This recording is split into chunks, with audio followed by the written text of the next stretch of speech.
김경래 최강 시사.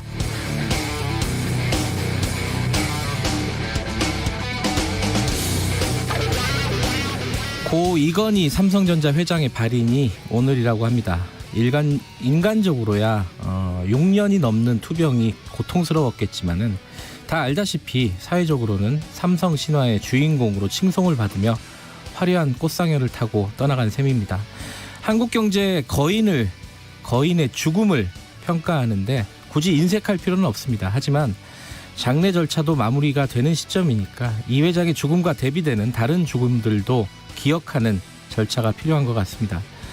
2014년 사측의 집요한 노조 와해 공작에 좌절해 자살한 고 염호석 씨. 염 씨는 유서에서 노조 주관의 장례를 부탁을 했지만 삼성은 가족에게 6억 원을 주고 염 씨의 마지막 소원마저 짓밟았습니다. 시신은 경찰에 의해서 탈취됐고요. 이후 노조 와해 공작에는 그룹 차원의 개입이 확인이 됐습니다. 2007년 삼성 반도체 공장에서 일하다 백혈병으로 숨진 고 황유미 씨. 황 씨는 병에 걸린 뒤 쫓겨나듯 회사에 사표를 써야 했고 삼성은 치료비조로 500만 원을 지급했습니다. 아버지 황상기 씨는 황 씨의 유해를 설악산, 울산 바위 밑에 뿌렸습니다. 죽어서라도 좋은 공기를 마시라고요. 황상기 씨는 이후 13년 동안 거리에서 노숙을 하면서 진상규명을 외쳐야 했습니다. 이병철 회장으로부터 내려온 문호조 경영의 신화, 이건희 회장이 부르짖었던 무결점 경영의 신화, 그 속에서 사라진 사람들, 그 중에서 극히 일부에 대한 이야기입니다. 죽음 하나만큼은 누구에게나 공평하다고 들 얘기를 하지만 현실은 결코 그렇지 않습니다.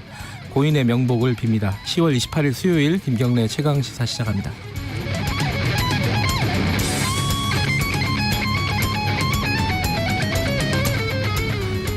김경래 최강시사는 유튜브 라이브 열려 있습니다. 실시간 방송 보실 수 있고요. 샵 9730으로 문자 보내주십시오. 짧은 문자는 50원, 긴 문자는 100원입니다. 스마트폰 콩 이용하셔도 좋고요. 오늘 1부에서는요. 국감 마무리가 거의 됐죠. 정의당 류호정 의원 올해 국감의 베스트 의원이다. 이런 평가도 있습니다. 류호정 의원과 함께 국감에 대한 여러 가지 얘기 좀 나눠보고요. 2부에서는 공수처 이게 어떻게 되는지 오늘은 더불어민주당 최인호 수석 대변인 만나봅니다.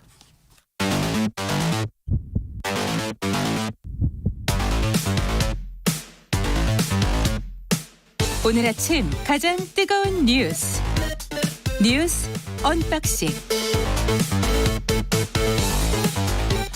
네, 뉴스 언박싱 민노기 기자 나와 있습니다. 안녕하세요. 안녕하십니까. 김민아 시사평론가 나와 계십니다. 안녕하세요. 안녕하세요. 오늘 뭐부터 할까요? 검찰 얘기는 너무 지겨우니까 뒤로 좀 미루고 부동산 얘기 좀 해보죠. 이게 세금을 올린다고요? 이게 그러니까 세금 자체를 올리는 건 아니고 그렇죠. 공시가격을 올려서 현실화하겠다. 그러니까 결과적으로는 세금이 올라가긴 하는 건데 네. 구체적으로 어떻게 된다는 거예요? 그러니까 부동산 공시가격을 시세 대비 80에서 100%까지 높이는 방안을 검토를 하고 있다는 그런 얘기인데요. 네.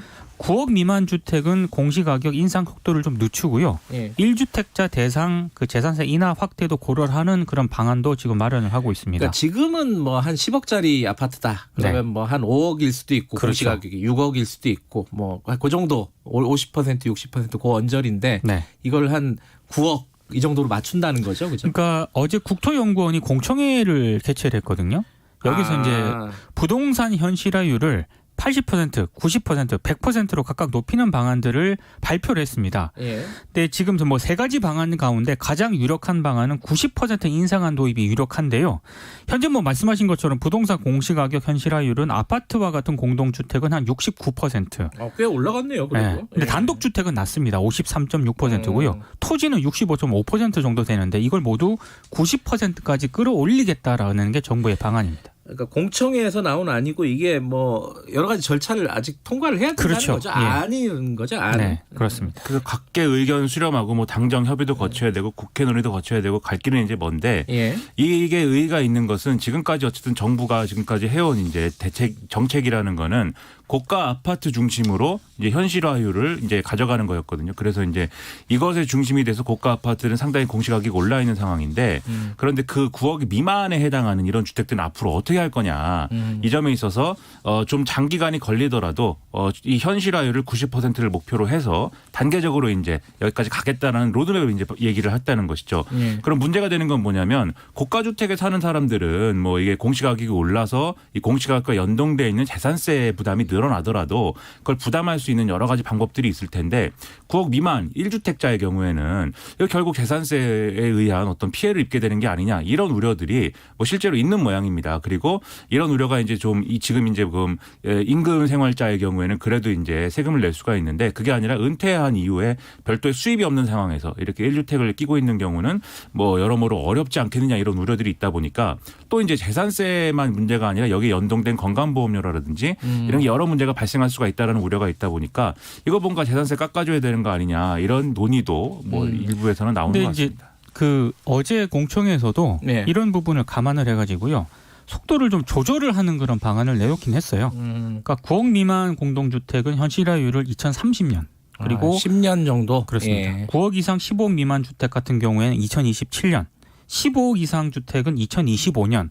그러니까 이제 고가 주택일수록 좀 더 시기를 앞당기는 그런 쪽으로 이제 했고요. 네. 9억 미만 같은 공동주택은 충격을 좀 다소 완화하기 위해서 이제 시간을 좀 이제 좀 늘렸는데 그럼에도 불구하고 어찌 됐든 이 세금이 증가하는 거는 뭐 피할 수가 없는 그런 상황인 거죠. 그 사람들의 마음이라는 게 일단 내야 될 세금이 앞으로 늘어나겠구나 생각하면은 그렇죠. 화부터 나거든요. 이제 화가 막 납니다. 내가 돈을 내야 된다고 하면.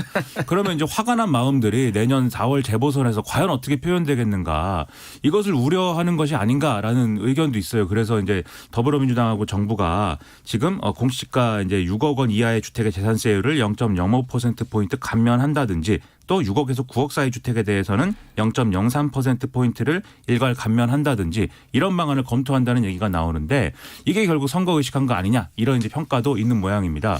그러면 이게 선거를 의식해서 이렇게 재산세를 낮추는 것은 부당하지 않느냐라는 의견은 대개 진보에 가까운 부분에서 이제 많이 나오는 얘기겠죠.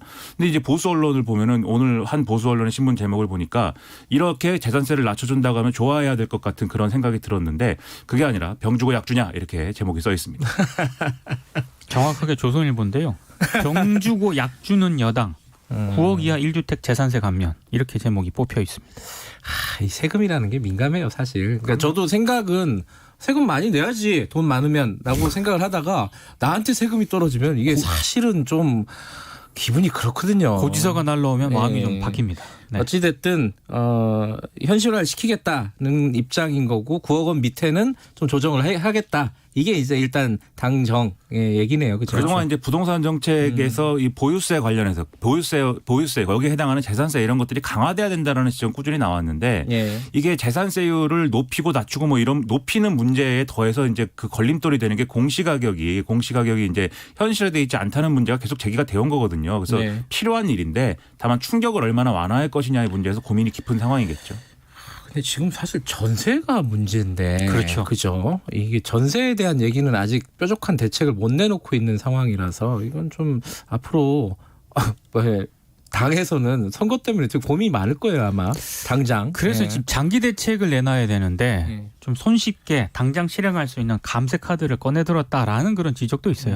알겠습니다. 그리고 전세 대책은 아마 계속 뭔가 여러 가지 내용을 만들어서 이제 대책을 발표할 걸로 보이는데 근데 문제는 이제 계속 홍남기 부총리가 전세난의 이제 피해자다 뭐 이런 얘기가 계속 나오면서 이게 희화화되고 있어서 여러모로 이제 정책의 신뢰도나 이런 게 계속 지속적으로 저하되는 상황을 어떻게 좀 정무적으로 탈피할 수 있을지에 대한 고민이 필요합니다. 근데 그게 잘 되고 있느냐 잘 모르겠습니다.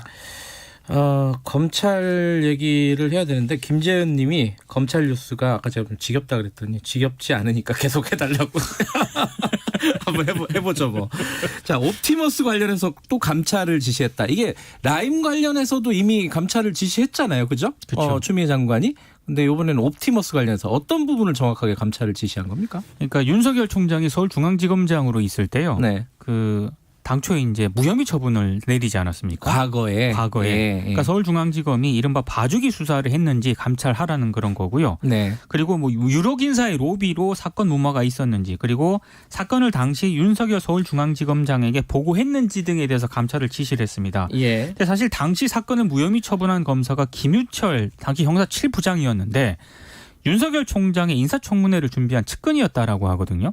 그리고 이제 옵티머스 변호인이었던 이규철 변호사 역시 윤석열 총장하고 국정농단 특검팀에서 함께 근무를 했었습니다. 네. 그러니까 이런 점을 좀 추미애 장관이 겨냥을 한 것 같다. 언론들이 이렇게 분석을 하고 있습니다. 이게 좀 어려운 얘기인데 왜냐하면은 수사 결과를 한번 보자는 거잖아요. 그렇죠. 이렇게 니들 왜 이렇게 수사했니? 라고 물어보는 건데 네.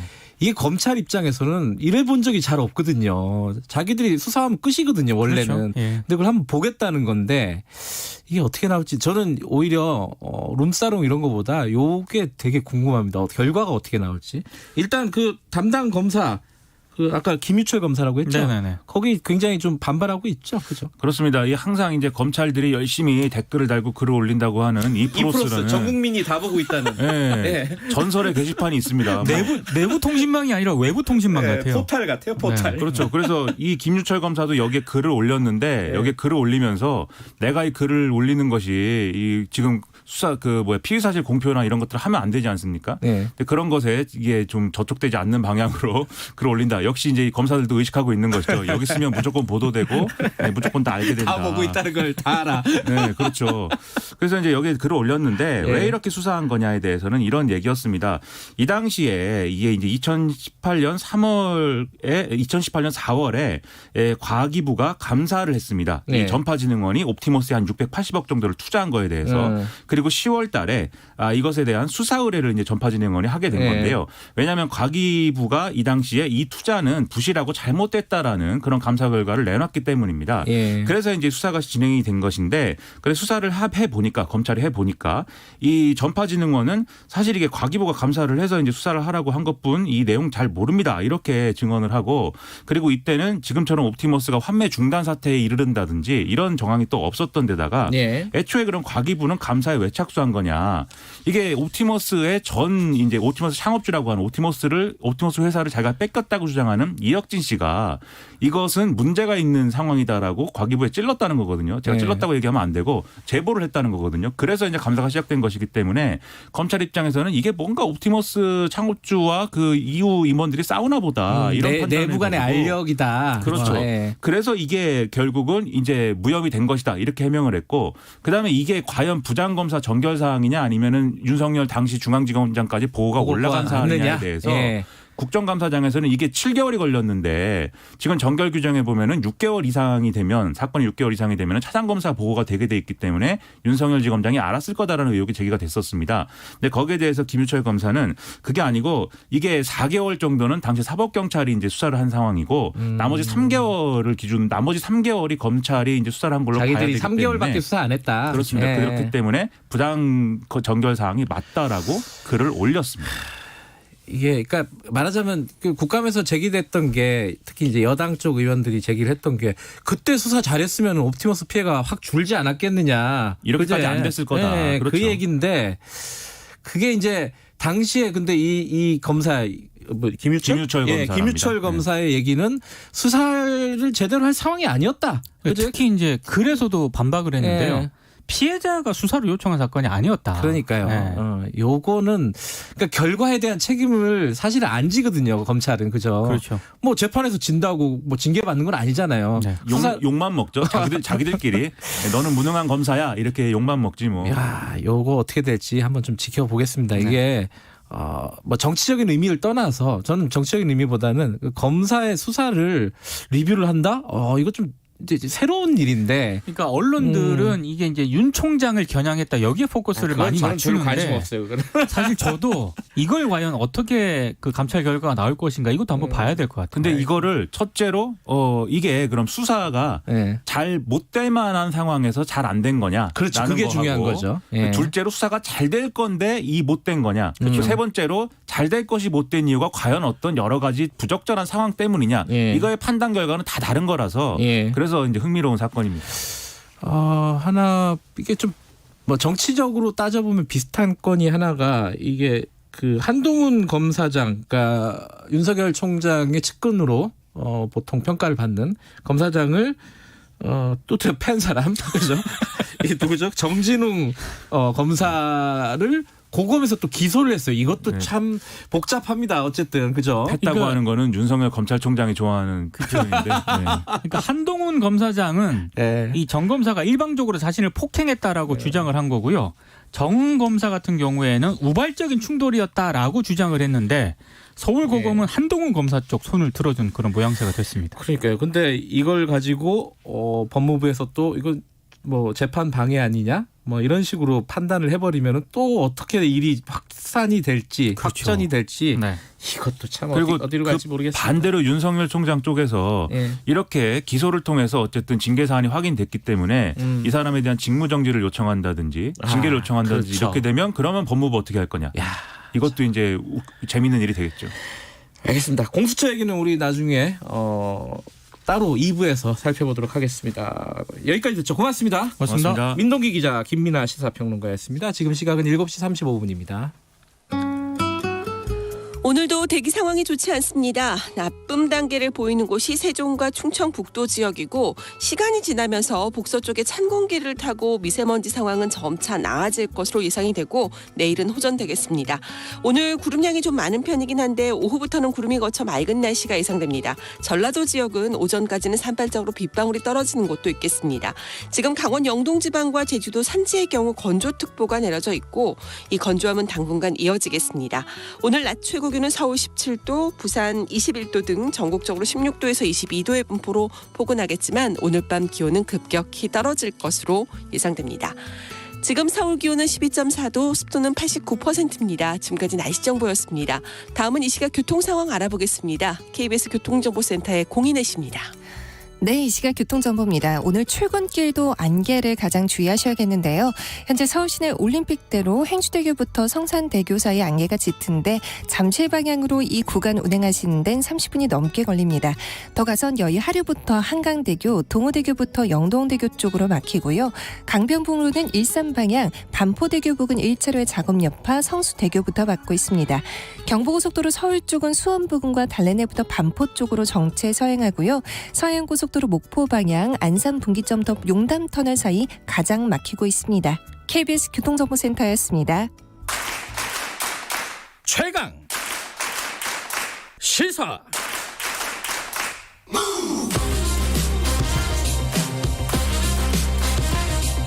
지금 여러분께서는 김경래 기자의 최강 시사를 듣고 계십니다. 네, 21대 국회의 첫 국정감사가 마무리가 됐습니다. 추미애 국감이다. 윤석열 국감이다. 추미애 윤석열 국감이다. 이런 얘기들만 많이 들으셨을 거예요. 근데 국감에서 여러 가지 일들이 사실 있었습니다. 의원들의 문제 제기도 있었고, 근데 그 중에서 우리 정의당의 유호정 의원에 대한 평가가 굉장히 좋습니다. 언론도 그렇고, 이게 보시는 청취자분들, 왜 그렇게 평가가 좋은지 직접 물어보도록 하겠습니다. 유호정 의원 스튜디오에 모셨습니다. 안녕하세요. 네, 안녕하세요. 정의당 류호정입니다. 본인을 왜 이렇게 다들 국감 베스트 의원이다? 이런 평가를 한다고 생각을 하십니까? 그저 열심히 했기 때문이 아닐까요? 그럼 뻔한 대답은 지양하도록 하겠습니다. 죄송합니다. 사실 제일 이제 첫 번째 화제가 됐던 것은 이 삼성 임원이 의원회관에 제멋대로 제집 드나들듯이 이렇게 출입한 거를 적발을 해내서 그걸 이제 폭로를 했잖아요, 사실. 그렇죠. 국감 기간에. 그 부분에 대한 어떤 인상이 굉장히 강했어요. 그거는 사실 좀 얻어 걸린 거 아닌가요? 사실 어떻게 보면 네. 호기심이 많았기 때문에 찾을 수 있었던 거죠. 도대체 어떻게 들어오나 궁금해서 실제로 알아보니 기자 출입증으로 드나들었던 걸 알아낸 거라서. 네. 그 뒤에 어떻게 됐어요, 그 사람은? 그 뒤에 그 대관 업무라고 삼성의 하실 대관 텐데, 업무. 네. 예. 그분은 이제 회사를 그만두신 걸로 알고 있는데 아, 사실 그래요? 나머지 분들에 대해서는 그렇게 조치가 잘 되지 않은 것으로 그 삼성의 입장은 그 사람의 개인적인 일탈이다? 뭐 이런 겁니까? 뭐 그런 입장이죠. 본인들은 잘 몰랐다. 아, 몰랐다 네, 그래요? 뭐 그런 입장이고 그건 잘 안 믿어지는데, 그죠? 뭐 그렇다는데 어떡하겠어요. 아, 그거 조금 더 캐셔야 되는 거 아니에요? 네, 노력을 조금 더 해보고 있습니다. 네. 그리고 이제 뭐 회사를 그만두는 게 문제가 아니라 국회 시스템에 문제가 있다 이런 얘기도 있잖아요. 어떻게 이렇게 쉽게 언론사 출입증을 발급받아서 마음대로 드나들었냐. 여기에 대한 제도 개선은 좀 뭐 방안이 나왔나요? 그렇죠. 사실 사무처에서 조금 더 전수 조사를 해야 하고 뭐 당사자를 고소를 했다고 하는데 어떻게 보면 저희가 이렇게 그러니까 조사 요청을 한 의원실인데 저희도 사실 보도자료 통해서 어떻게 하고 있는지 알았거든요.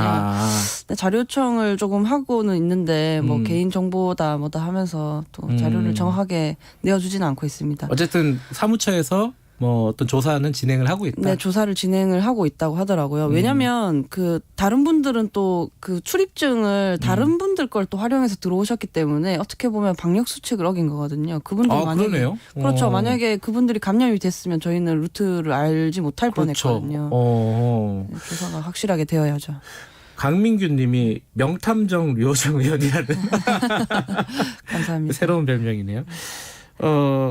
그 뒤에 또 화제가 돼 있고, 물론 이게 약간 화제성이긴 한데, 이 공영 홈쇼핑 대표, 최창희 대표가 나이가 지긋하신 분이죠.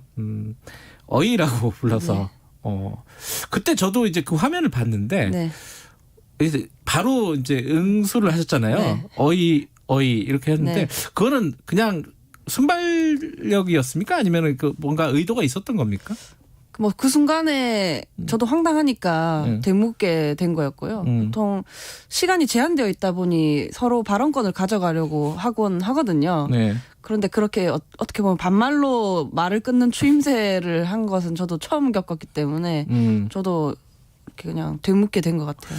아니 근데 네. 발언을 끊고 뭐 사과를 하라든가 뭐 지금 무슨 태도가 모양이냐 뭐 이렇게 문제 제기를 한다든가 그럴 수도 있었잖아요. 근데 그건 안 했어요. 그죠? 사실 그렇게 되면 순간적으로 많은 생각이 스쳐 지나가잖아요. 예. 그렇게까지 되어버리면 이제 또 본말 전도 돼버릴 것 같아서 다른 질의를 못해서. 그렇죠. 시간도 부족한데 예.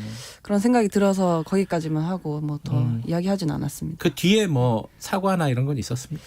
그 뒤에 추가 질의 때 네. 사실 뭐 허위라고 허위 네. 거짓말이다 뭐 이런 뭐 뜻으로. 그러니까 다른 말을 하려고 했었다라고 말씀하시긴 했는데요. 어쨌든 사과를 하셨습니다.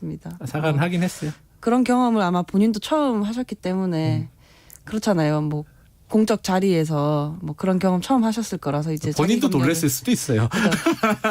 이제 뭐 자기 검열을 잘 하실 거라고 생각합니다. 어쨌든 그 부분에 대해서는 뭐 그냥 이렇게 해프닝으로 본인도 넘어갔다. 근데 그게 사실은 그냥 넘어갈 수도 있는 문제긴 하지만 본인이 이 얘기는 뭐 하도 많이 해서 지겹겠지만은 요정 의원께서 이게 나이가 좀 상대적으로 어리니까 젊으니까 무시하는 거 아니냐. 이렇게 되면 사실 문제 제기를 더 세게 할 수도 있었던 부분이잖아요. 일부러 안 한 거는 뭔가 그런 식의 대응은 싫었던 건가요? 아주 강하게 제가 이야기하지 않아도 지금 벌써 인터뷰에서 그렇군요. 필수 질문으로 들어가고 알겠습니다. 있기 때문에 여기까지 하죠. 그 얘기 사실은 이 얘기는 많은 사람들이 지금부터 하는 얘기들은 많이 모르시는 건데 이 삼성 임원이 국회에 마음대로 출입한 걸 적발하게 된 사실 계기가 삼성의 기술 탈취 문제를 제기하려다 보니까 이렇게 나온 얘기잖아요. 사실은 이게 정확하게 무슨 얘기예요? 간단하게 좀 설명해 주실 수 있어요? 삼성이 뭔 기술 탈취를 했다는 거예요? 삼성 최초에 제가 하고자 했던 거는 네. 대기업이 중소기업의 이제 기술을 탈취하는 문제에 대해서 네. 하려고 했거든요. 왜냐하면 중소기업 같은 경우에는 그 대기업에 이렇게 많이 매여 있다 보니 네. 문제가 발생을 해도 잘 이야기하지 못하고 뭐 그런 문제들이 있잖아요. 이것은 이제 생태계에 큰 영향을 미치는 문제이기 때문에 지적을 네. 하려고 했었고 이 중소기업 분들 또한 본인들이 개발한 뭐 휴대폰에 액정 필름을 이제 기포 없이 깔끔하게 붙이는 그런 기술인데. 아, 그런 기술이에요? 네, 그런 기술을 이제 무상으로 삼성전자가 가져가려고 했다. 뭐 그런 의혹을 제기하셨던 거고요. 네. 그런데 이제 뭐 사실 기자 출입증이 조금 더 많이 다뤄져서 조금 아쉽기는 합니다. 그 부분에 대해서 이제 질의를 하려고 삼성 임원을 증인 신청을 했고 그게 여야 합의로 채택이 된 거였잖아요. 그렇죠. 이미 채택이 된 상황에서 네. 갑자기 국정감사 시작 10분 전에 취소가 됐죠. 근데 그거는 뉴스가 많이 나왔는데 저는 그게 궁금하더라고요. 그 뒤에 왜 증인 채택을 취소했는지에 대한 경위 설명이 있었어요, 혹시? 거대 양당에서? 뭐 삼성전자 증인 채택이 뭐 그러니까 다른 법인에서도 뭐 오게 돼 있었다. 뭐 다른 부서에서도 오게 돼 있었다. 뭐 그런 말씀들을 하시는데 사실 저는 납득은 잘 되지 않습니다. 그래요? 뭐 코로나19 상황에서 기업에 부담을 줄 수 있다. 뭐 이런 그런 얘기도 있었어요? 네. 그런 말씀하시는데 저는 납득은 잘 되지 않았죠. 그래요. 요정 의원이 그 얘기를 하지 않았습니까? 삼성과 거대 양당이 카르텔을 맺고 있다. 그럼 그런 차원에서 말씀을 하신 겁니까, 이거는? 그러니까 어떻게 보면 삼성이 당일 그러니까 제가 질의를 할 때 오신 분은 네. 증인으로서 나오신 게 아니라 네. 자진 출석하신 거거든요. 어떻게 보면 이제 삼성이 그 높으신 분 내보낼 수 없다는 뭐랄까 그 의지를 결국엔 이뤄낸 셈인데 이제 여야 합의에 의해서 증인이 채택되었다가 철회된 것이기 때문에 저는 이제 이런 걸 두고 카르텔이라고 하는구나 생각했죠. 뭔가 이유가 좀 명확하면 그래도 받아들일 텐데 이유도 명확하지 않았다. 그러니까요. 코로나 때문에 삼성에 네. 부담을 기업에 부담을 네. 줄 수는 없다. 그건 좀 모호한데, 그죠? 거기에 대한 문제 제기는 적극적으로 안 하셨습니까? 물론 그 뒤에도 문제 제기를 계속했지만 네. 뭐 이야기를 계속하는 것 자체를 좀 부담스러워 하시는 것 같더라고요. 네. 그래요. 이번에 이건희 회장이 별세를 했습니다. 네. 그죠? 정의당은 조문을 안 하는 걸로 지금. 그렇죠. 별도로 조문은 하지 않았습니다. 네. 어떻게 생각하십니까? 그 사람이 그래도 이렇게 죽으면은 가보는 것도 예의이기도 하고 뭐 그런 생각을 하는 사람들도 있잖아요. 네. 정의당의 방침에 대해서는 뭐 조문 안 가는 이유가 특별히 뭐라고 설명하실 수 있겠어요? 뭐 물론 그 삼성이 뭐 이뤄낸 뭐 산업화의 영광 뭐 그런 네. 것들도 있겠지만 사실 노조 탄압이라든지 뭐 이런 어두운 그림자 또한 있잖아요. 그랬을 때 뭐 조문을 이제 종합적으로 고려해서 조문을 가지 않기로 가족장이었다고도 하고. 예. 네. 하나 더 여쭤볼게. 이것도 이제 사진은 많이 봤어요. 뭐 인터넷에서 뉴스 보니까 헬멧 쓰고 국감에서 나와서 이건 또 뭐 하는 건가? 왜냐면 국감에서 이제 조금 비주얼로 튀어보려고 뭐 한복 입고 예전에 뭐 나온다거나 뭐 동물 들고 나온다든가 뭐 이런 경우도 꽤 많았어요. 네. 이호정 의원도 그러려고 그러나? 이게 튀려고 그러는 건가? 헬멧 쓰고 왜 나왔지? 거기까지만 많이들 아실 거예요. 왜 헬멧 쓰고 왜 나온 겁니까 그때? 어떻게 보면 1초라도 더 나오기 위해서 그 옷을 입은 것은 맞죠. 우선은 1대1로 노동자가 그 사장님과 이야기한다는 것은 쉬운 일이 아니잖아요. 네. 그래서 제가 노동자를 대변해서 사장님께 질의한다는 마음으로 그 옷을 입었던 것이었고요. 그 노동자분들께서도 예. 흔쾌히 이제 허락하시면서 옷을 보내주신 거거든요. 그쪽에서 보내줬어요? 네, 보내주신 옷이에요. 어디 노동자죠? 제가 배전 노동자분들 옷이랑 배전이 뭐예요? 그 전기 하시는 분들 옷이랑요. 예. 그리고 이제 발전소 노동자분들 옷입니다. 예. 어떤 문제를 제기하려고 했던 겁니까? 당시 현장의 안전 문제들을 제가 좀 지적을 했었는데요. 네. 산업재해 문제가 요즘 크잖아요. 택배 뭐 과로사 문제도 요즘 활발히 다뤄지고 있고. 그래서 현장의 안전 문제가 개선되지 않아서 계속해서 노동자들이 죽어가고 있는데 이에 대해서 대책 마련이 되고 있는지 뭐 그런 부분들을 지적을 했었고요. 사실 특히 작은 그분들이 이제 하청업체 노동자분들이세요. 그리고 뭐 비정규직 노동자라든지 작은 사업장의 노동자분들의 열악한 환경을 이야기를 하려면 그 당사자분들은 단식을 하거나 뭐 고공농성을 하거나 한마디로 좀 처절하게 불행을 전시해야만 자신의 이야기를 알릴 수 있는 불행을 그런, 전시를 해야지. 그렇죠. 예. 그렇게 하고서도 이제 많은 사람들이 왜 그렇게까지 하느냐 이런 비난을 하시기도 하잖아요. 근데 저 같은 경우는 옷을 한번 입기만 하면 이 이야기를 조금 더 많이 들려줄 수 있는데 그러면 홍보 방식으로 채택을 또 얼마든지 할 수 있다 그런 생각을 근데 했어요. 그 배선 노동자, 그러니까 전기 선로와 관련된 일을 하는 노동자일 거 아니에요. 그렇죠. 거기도 산업재해나 이런 것들이 심각한 상황입니까? 그곳 같은 경우에는 네. 22,000볼트짜리 뭐 이런 22,000이요? 네. 220이 아니라? 네, 220이 아니라 아주 네. 굵은 그 고압선을 다루시는데 네. 그 작업 환경이 그렇게 안전하지 않아서 많은 분들이 그 손을 잠깐만 대더라도 화상을 입거나 팔을 절단을 해야 하거나 그런 그래요? 정도의 그러니까 한 번 사고가 나면 중대재해가 발생을 하는 거예요.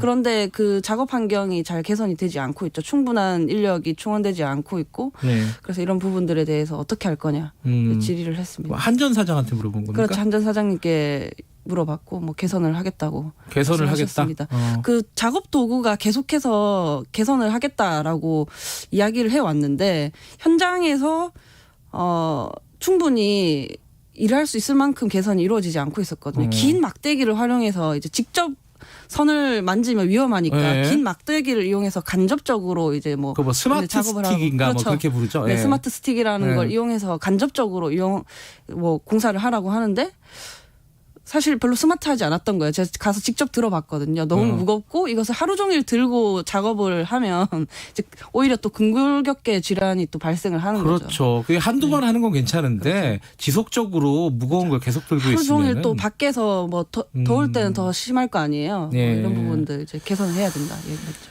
그 노동자들의 문제 이런 부분에 대해서 관심이 많으신 거군요. 그죠? 그렇죠. 아무래도. 알겠습니다. 이번에 이제 첫 번째 국감이었잖아요. 뭐 21대 국회의원들한테는 뭐 다 첫 번째 국감이지만은 뭐 어땠습니까?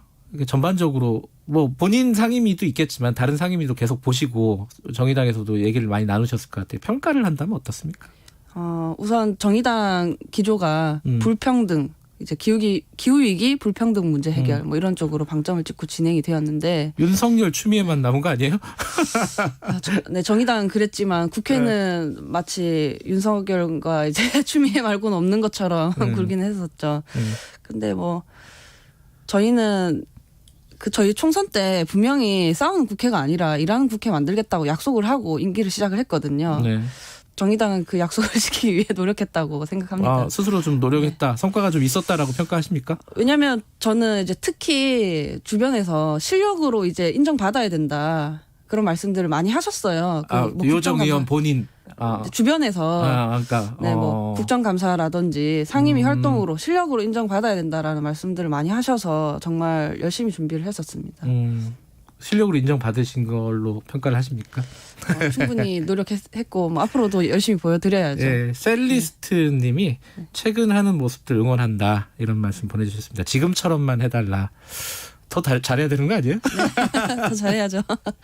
알겠습니다. 네. 첫 번째 국감에서 그래도 굉장히 눈에 띄는 활약을 보여주셔가지고 국민들은 아마 좀 기대를 하고 있는 것 같습니다. 오늘 여기까지 들을게요. 나와주셔서 감사합니다. 네, 다음에 또 불러주세요. 감사합니다. 정의당 유호정 의원이었습니다. 김경래 최강시사 1분 여기까지 하고요. 2부에서는요. 공수처 얘기 좀 해보겠습니다. 공수처. 이것도 유호정 의원한테 물어볼 걸 그랬네. 다음에 물어보고요. 자, 더불어민주당 최인호 수석 대변인과 공수처 지금 어떻게 돌아가고 있는지 얘기 나눠보겠습니다. 잠시 후 8시에 돌아옵니다.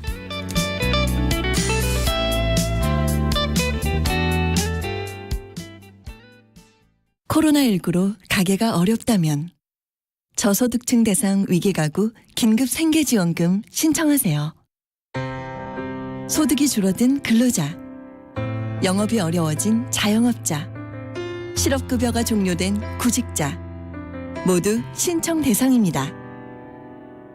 복지로 홈페이지나 읍면동 주민센터에서 접수하세요. 자세한 사항은 129 보건복지상담센터나 읍면동 주민센터에 문의하세요. 코로나19 대한민국 정부가 함께 극복하겠습니다. 이 캠페인은 보건복지부와 함께합니다. 늘 하던 출근을 못하고 자주 가던 여행을 못 가고 함께 밥을 먹지 못하는 낯선 일상을 겪으면서 우리는 깨달았습니다. 당연함이라는 건 세상에 없다는 것을. 건강한 몸도 당연하게 주어지지 않습니다. 그렇기에 어려운 시기일수록 꾸준히 운동하는 건강한 습관이 필요합니다. 스포츠 7330. 일주일에 3번 하루 30분. 가벼운 맨손 체조부터 시작해보는 건 어떨까요? 거리두기 생활 속 운동으로 건강을 지키는 당신이 대한민국 국가대표입니다. 이 캠페인은 문화체육관광부와 대한체육회가 함께합니다.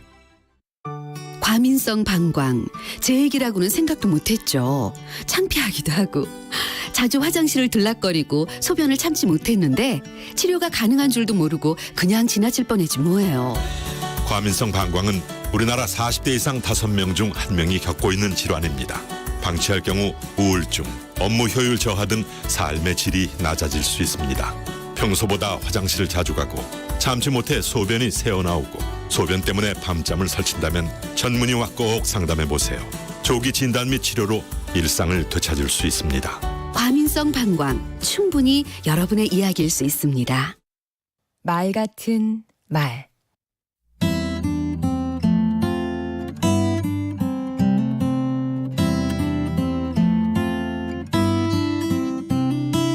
안녕하세요. 강원국입니다.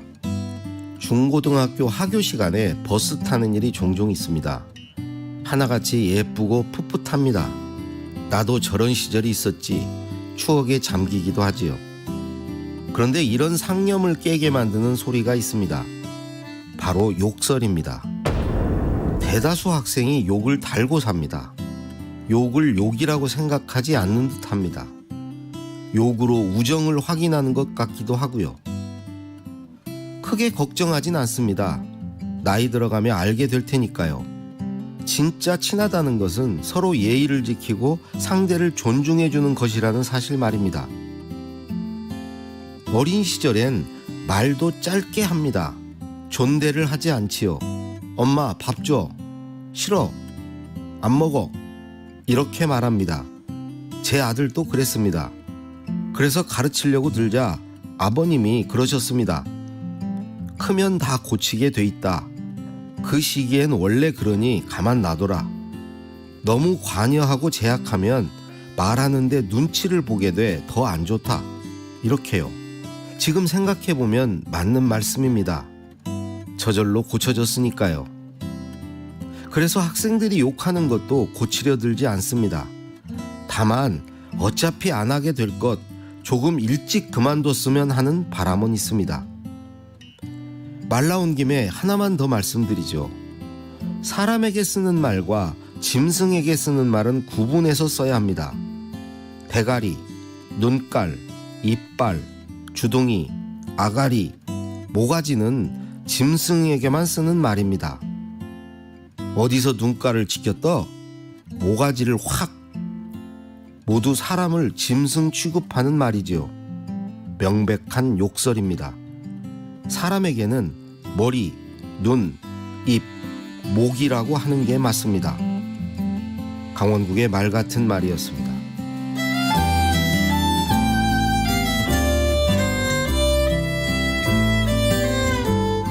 아름다운 말로 사랑하기에도 부족한 날들.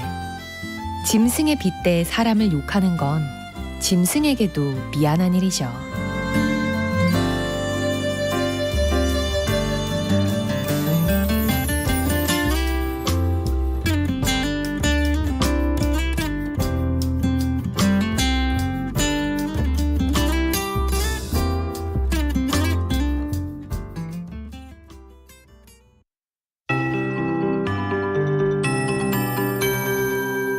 KBS 58분 날씨.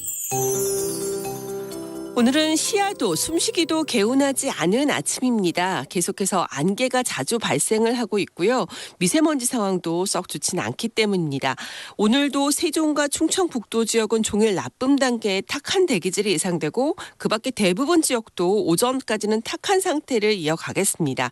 그리고 북서풍을 타고 미세먼지들이 점차 이동을 할 것으로 보이기 때문에 남부지방, 특히 영남지방은 밤까지 대기 상황이 좀 나쁨 단계를 보일 수 있다는 점 염두에 두시는 것이 좋겠습니다. 하지만 내일은 전국적으로 보통이거나 좋은 단계로 호전되겠습니다. 오늘 점차 우리나라는 중국 북부 쪽에서 확장하는 고기압의 영향을 받겠습니다. 아직까지 구름량이 좀 많은 편이긴 하고 또 오전까지 전라도 지역은 산발적으로 빗방울이 떨어지는 곳도 있겠지만 오후가 되면 점차 맑은 날씨가 예상됩니다. 하지만 강원 영동 지방과 제주도 산간 지역을 중심으로 건조특보가 내려져 있기 때문에 당분간 화재 예방에 신경 쓰시는 것이 좋겠고요. 나날이 건조해질 전망입니다. 오는 일요일과 월요일 사이 비 예보가 있습니다. 오늘 낮 최고 기온은 16도에서 22도 사이가 되겠고 서울 17도, 세종과 대전, 독도는 19도, 광주, 강릉, 제주 20도, 대구와 부산, 울산 등은 21도가 되겠고 내일 아침은 다시 추워지겠습니다. 지금 서울 기온은 12.4도, 습도 87%입니다. 윤지수입니다.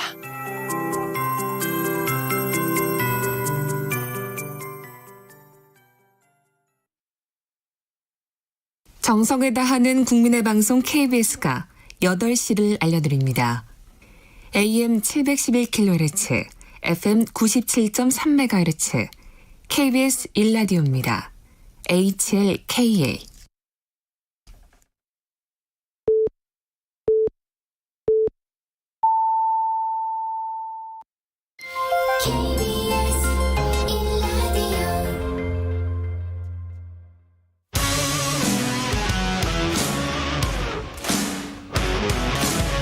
뉴스타파 기자 김경래 최강 시사. 김경래 최강 시사 2부 시작하겠습니다. 공수처, 이게 좀 기억을 더듬어 보면요, 이게 공수처가 문재인 정부 출범하면서 사실 뭐 국정 과제 중에 가장 첫 번째 중에 하나 아니겠습니까? 근데 이게 우여곡절 끝에 패스트 트랙을 통과를 했는데 지금 21대 국회로 넘어와서 이 공수처 추천위원, 처장 추천위원이 지금 추천이 안 되고 있는 상황이었어요. 그래서 야당 보고 계속 2명을 빨리 추천해라 민주당에서 얘기를 했는데 결국은 마지막 시한까지 버티다가 추천을 했습니다. 근데 추천을 하니까 더 또 일이 꼬이는 것 같아요. 자, 무엇이 꼬이고 민주당은 어떻게 할 건지 오늘 얘기 좀 들어볼게요. 더불어민주당 최인호 수석 대변인 연결하겠습니다. 최인호 의원님 안녕하세요. 네, 안녕하세요. 네, 자, 지금 국민의힘에서 2명을 추천했잖아요. 이현 변호사, 이현 그리고 임정혁 변호사, 이 두 분을 추천을 했는데 이거에 대한 문제 제기를 여당에서 계속 하고 있어요. 뭐 모르시는 분들을 위해서 두 분이 뭐가 문제인지 민주당 입장에서 얘기를 좀 들어보죠 먼저. 네, 특히 이현 변호사님은 예, 공수처법은 헌법에 위반된다고 생각하고 추천위 안에서 할 수 있는 목소리를 내겠다 이런 발언을 하셨는데요. 네. 그런데 이렇게 문제 있는 말씀을 평소에 소신대로 하셨겠지만 네. 국민의힘에서 내정한 바로 그날 언론과의 인터뷰에서 하신 말씀입니다. 전에 한 것도 아니고. 예. 그럼요. 예. 그러면 내정된 상태에서 바로 이런 말씀을 하셨다는 것은 네. 공수처 자체를 위헌기관이라고 보기 때문에 네. 추천위원회 안에서 위헌성에 대한 목소리를 내겠다 이런 말씀이거든요. 네. 그러면 추천위원은 공수처장을 추천하기 위한 자리인데 네. 공수처가 위헌기관이다라는 것을 계속 주장하면서 시간을 끌지 않겠느냐. 그러면 결국 공수처 자체의 지연을 계속 지연시킬 것이다. 예. 공수처 출범을 오히려 막아야 하지 않겠느냐 하는 그런 강한 그 우려가 있는 것이죠. 예. 실제 공수처를 위헌기관이라고 여기는 분이 공수처장에 추천을 한다는 그 자체가 큰 모순 아니겠습니까? 그런데 이게 이제 뭐 어떤 게 뭐 잘못됐다고 생각을 하더라도 지금 법이 그러니까 추천은 하겠다 이런 뜻이잖아요. 저기 국민의힘 입장에서는. 그리고 뭐 추천위원을 선정하는 거는 우리 맘인데 국민의힘 입장에서는 그거를 뭐 민주당에서 뭐 벌써부터 되니 안 되니 시간 끌기니 뭐니 이렇게 예단하고 들어가는 거는 좀 문제가 있는 거 아니냐 이렇게 나올 수 있는 거 아니에요? 국민의힘 입장에서는. 네, 물론 뭐 저희들이 강한 우려가 네. 현실로 나타나지 않기를 바라는 것이죠. 네. 만약에 그분들이 평소에 뭐 소신에 있다 하더라도 예. 공수처장 추천위원으로서의 본연의 임무에 충실한다. 예. 다시 말씀드리면 공수처장의 중립적이고 공정한 인사를 추천하는데 협조하면 네. 저희들이 그에 대해서 시비를 할 필요가 없는 것이죠. 그러나 벌써부터 내정된 그날부터 공수처가 위헌이다 이렇게 주장하시고 그 목소리를 내겠다고 하셨지 않습니까? 예. 그러니까 저희들은 당연히 이분이 제대로 추천 활동을 하시겠느냐, 예. 또 시간 끌기로 계속 나오지 않겠느냐 하는 우려는 당연히 가질 수밖에 없는 상황입니다. 어제 저희들이 더불어힘이란 죄송합니다.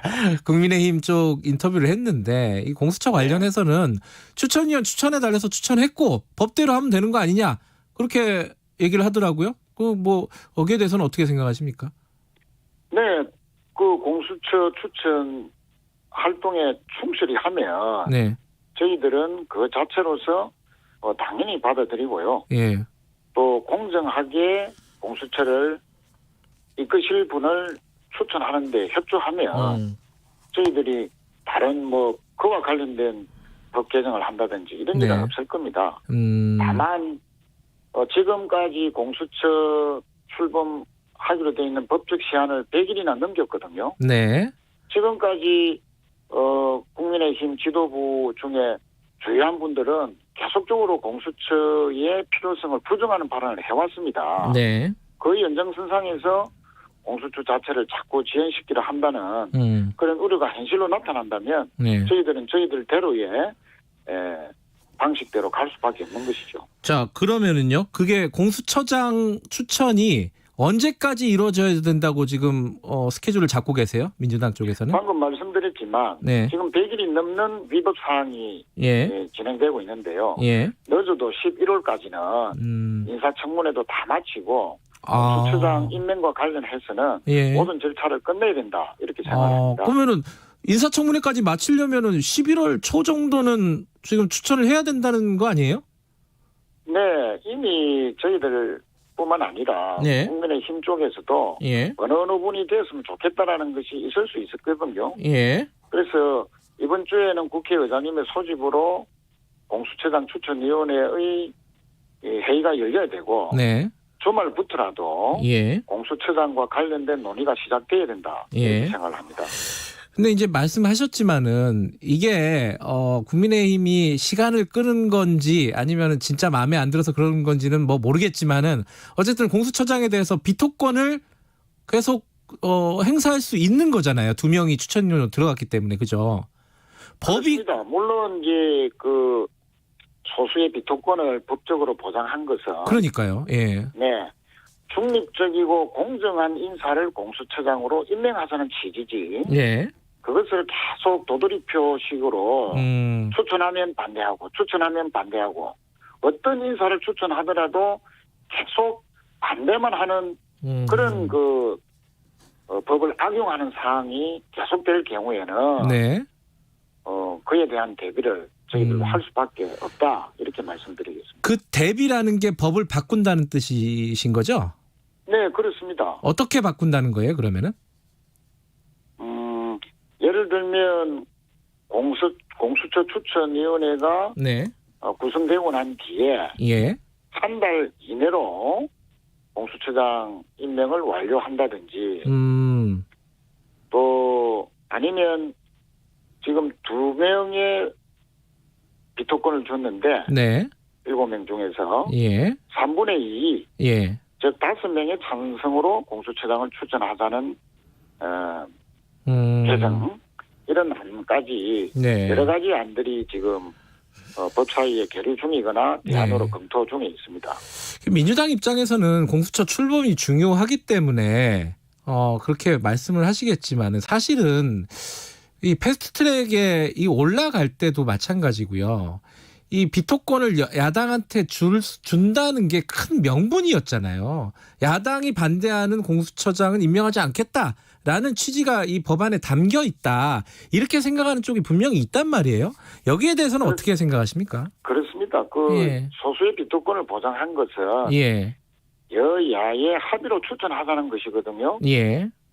그런데 누가 봐도 중립적이고 잘 이끈다고 평가될 만한 분이 추천되었는데 네. 그것도 한 번도 아니고 여러 번 추천했는데도 예. 계속적으로 비토권만 행사하고 공수처 자체의 출범을 가로막는 일이 만약에 발생한다면 네. 그러면 그 선한 법의 취지를 악용하는 것이 되거든요. 결국 그 조항은 독소 조항으로 되는 것입니다.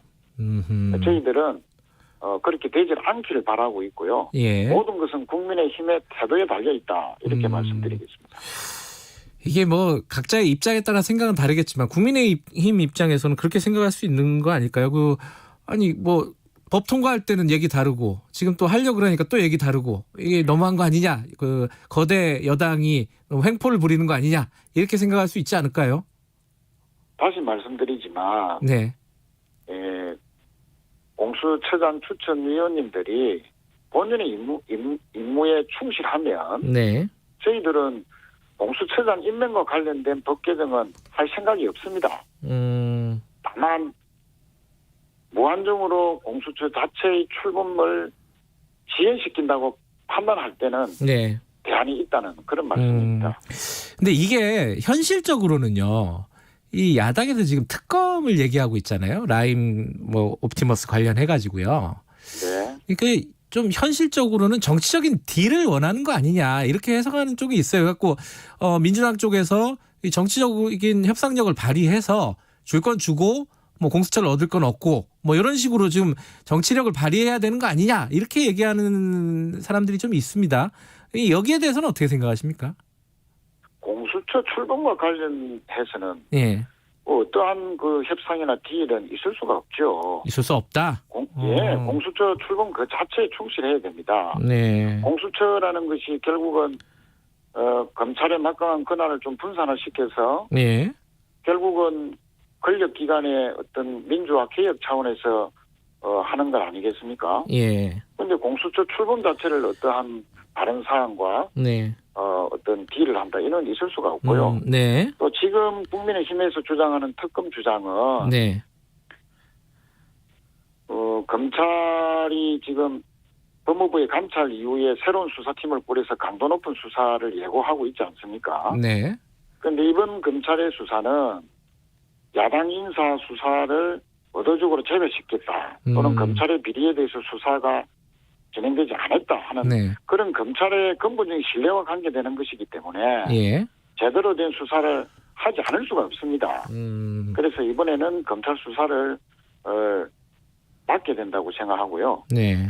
실제 야당에서 국민의힘에서 특검 주장을 하는 것은 야당 인사가 혹시 이번 검찰 수사에서 드러나서 네. 이게 야권 게이트다 하는 것이 혹시 드러나지 않겠는가 하는 우려 속에서 특검을 주장하면서 시간 끌기 하는 거 아니냐 하는 네. 그런 우려가 또 있고요. 예. 실제 특검이 구성되려면 구성하는데 한두 달이 걸리고 예. 수사하는데도 3, 4개월이 소요되면 내년 봄까지는 예. 수사 결과를 보지 못할 가능성이 높죠. 그 사이에 지지부진한 정쟁만 이어질 것이고, 네. 그래서 이것은 이번 그 라임 사건이나 옵티머스 사건은 검찰이 네. 수사에 착수한 상태이기 때문에 예. 검찰에 맡겨놓고 혹시나 검찰의 문제라든지 국회의원의 문제라든지 예. 금융당국의 고위공직자의 문제에 있어서 의혹이 풀리지 않는다고 하면 네. 빠른 시간 안에 구성될 공수처가 그 의혹에 대한 수사를 맡으면 됩니다. 공수처는 예. 상설적인 특검격이거든요. 네, 그래서 공수처를 빨리 설치하자는 것도 이에 대비하는 그 대안이 될 수도 있는 것입니다. 근데 이제 공수처를 그러니까 야당이 지금 국민의힘에서만 의도적으로든 어쨌든 이게 그 출범을 못하게끔 만들어 버리면 비토권을 행사해서요. 그럼 민주당이 거의 단독으로 추진할 수밖에 없는 상황인 거고 그렇게 해서 출범한 공수처가 어느 정도로 또 이렇게 공신력, 뭐 공정성 이런 것들을 담보할 수 있느냐. 이거는 참 이게 누가 잘못했던 걸 떠나서 나중에 결과적으로는 공수처도 이게 지금 여당 편 아니냐. 지금 뭐 문재인 정부 편 아니냐. 이런 또 평가를 받게 될 수 있는 거 아니에요? 전혀 저희들은 예. 공수처장으로 추천될 분이 정치적으로 편향되거나 네. 어떤 특정한 사고에 머문다거나 이런 분이 돼서는 안 된다고 생각합니다. 예. 독립적이고 중립적이고 공정한 인사가 돼야 되죠. 예. 그런 우리의 원칙은 확고합니다. 예. 예. 그래서 야당에서 계속 공수처 자체의 출범을 기토권을 행사해서 못하게 만든다면 네. 그거는 저희들이 대안을 실행할 수밖에 없는 것이죠. 그런 상황까지 안 오기를 바라는 것이고 네. 또 국민의힘도 지금부터라도 적극적인 협조에 나서야 된다 이렇게 말씀드립니다. 특검 하나만 더 여쭤보면요. 이게 여론조사 같은 걸 해보면 물론 이제 설문의 방식이라든지 시기에 따라서 다르긴 하겠지만은 국민 여론이 특검을 해야 된다는 여론이 높은 설문조사도 분명히 있었어요. 그러니까 지금 여당도 검찰 못 믿으니까 새로운 수사팀을 만들자고 하는 거고 야당도 지금 검찰 못 믿겠다는 거고 그러면 특검 만드는 게 논리적으로는 이상한 게 아닌데 그건 어떻게 보십니까? 공수처 자체가 필요하냐 아니하냐 권력기관의 민주화 차원에서 개혁 차원에서 예. 필요한지 여부를 묻는 여론조사에는요 압도적으로 많은 찬성이 있고요. 특검이요. 특검 제가 말씀드린 건 특검 말씀드리겠습니다. 예. 또 특검도 어떠한 의혹이 있다라고 네. 제기되는 사건에 대해서 특검에 대해서 물으면 당연히 특검에 여론이 많이 나올 수도 있겠죠. 예. 그러나 지금의 상황은 네. 검찰이 새로운 수사팀을 꾸려서 강도 높은 수사 네. 또 검찰의 비리나 또는 야권 인사를 의도적으로 수사하지 않았다는 기획 네. 수사, 편파 수사, 네. 결과적으로 공작 수사 예. 이런 것에 대한 강도 높은 수사를 지금 예고하고 있는 시점에서는 네. 부적절하다. 예. 검찰에 맡게 된다. 네. 하는 것입니다. 예. 지금 국민의힘이 공수처법을 좀 개정하자 이런 역제안을 했잖아요. 뭐 예컨대 기소권을 폐지하자 등등등 여러 가지를 바꾸자는 제안을 했는데 이 제안에 대해서는 어떻게 보십니까? 네, 공수처는 권한과 권력이 강한 분들, 예. 고위공직자들, 네. 검찰이나 국회의원이나 고위 관료나 네. 이런 힘 있는 사람들을 수사하자는 기구 아니겠습니까? 네. 그러면 제대로 수사하고 처벌할 수 있는 수단을 제대로 확보할 때에 제 기능을 할 수 있는 것이거든요. 네. 그런데 국민의힘에서 제안한 기소권을 폐지하자든지 네. 수사 범위를 제한하자든지 네. 이렇게 되면 공수처 자체가 허수아비 기구로 전락하게 됩니다. 그러면 본래의 사법개혁의 취지를 달성할 수 없게 되는 것이죠. 네. 그래서 결국은 공수처 자체를 무력화시키려는 법 제정안은 사실상 공수처를 부정하는 네. 또 하나의 근거가 될 뿐이다. 이렇게 생각합니다. 지금 이제 어쨌든 야당은 뭐 장외투쟁도 검토를 하고 있다. 아직 뭐 결정을 하지는 않았지만은 뭐 그래서 결국은 이런 식으로 흘러가다 보면은 여당이 단독 처리를 할 가능성이 높아지고 이러면 전국에 또 부담이 되고 여야 협치 이런 것들은 또 이제 계속 연기되고 이런 상황이 여당으로서는 좀 부담스럽지 않으신가요?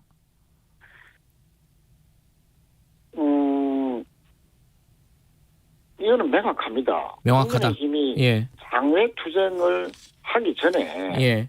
공수처장 추천에 협조하면 네. 당연히 저희들은 합의로 네. 공수처장을 임명 추진할 겁니다. 네. 그런데 벌써부터 본인들이 장외투쟁을 운운하는 것은 네. 어떤 매우 전략적이다. 그 공수처 출범 자체를 반대하려고 그럼 장외투쟁을 벌써 예고하는 것이냐. 네. 이런 또 오해를 살 수가 있기 때문에 네.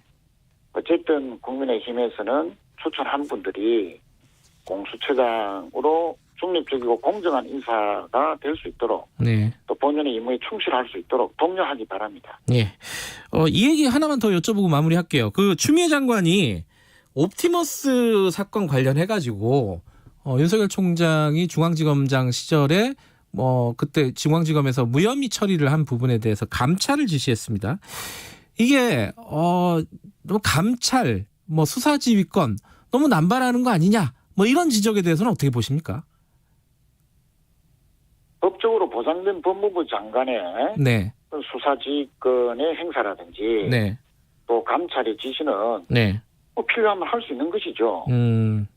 네. 사실상 윤석열 총장을 겨냥해서 나가라고 하는 거 아니냐, 결국 이런 제스처들이. 어떻게 보세요, 그 부분은? 그 부분은 너무 앞서가는 앞서가는 것 거다. 같고요. 예. 문제가 있다고 판단할 경우에는 네. 감찰 지시는 정당하다. 네. 또 그 결과를 지켜봐야 된다. 이렇게 생각합니다. 여당 의원들이 최근에 뭐 어디 인터뷰들 이런데 SNS 이런데 보면은 윤석열 총장 거취를 결정해야 된다는 취지의 발언들을 계속하고 있습니다. 당 차원에서는 이 부분 어떻게 좀 풀어야 될 것 같습니까? 네, 검찰총장이 국정감사장에 와서 네. 정치적인 어떤 발언을 네. 했다 예. 하는 것은 대단히 부적절했다. 저는 그렇게 생각을 하고요. 예. 어쨌든 이 공직자로서는 공직자 지위에 맞는 네. 언행들이 있어야 된다. 정치적으로 해석될 여러 가지 발언들은 자제하는 것이 맞다. 이렇게 생각을 합니다. 그만둬야 된다고 생각하십니까? 그건 아니고요. 하여튼 공직자로서의 직분에 충실해야 된다라고 거듭 말씀드리겠습니다. 알겠습니다. 여기까지 듣겠습니다. 고맙습니다. 감사합니다. 예, 더불어민주당 최인호 수석 대변인이었습니다. 공정하고 깊이 있게 오늘 하루 이슈의 중심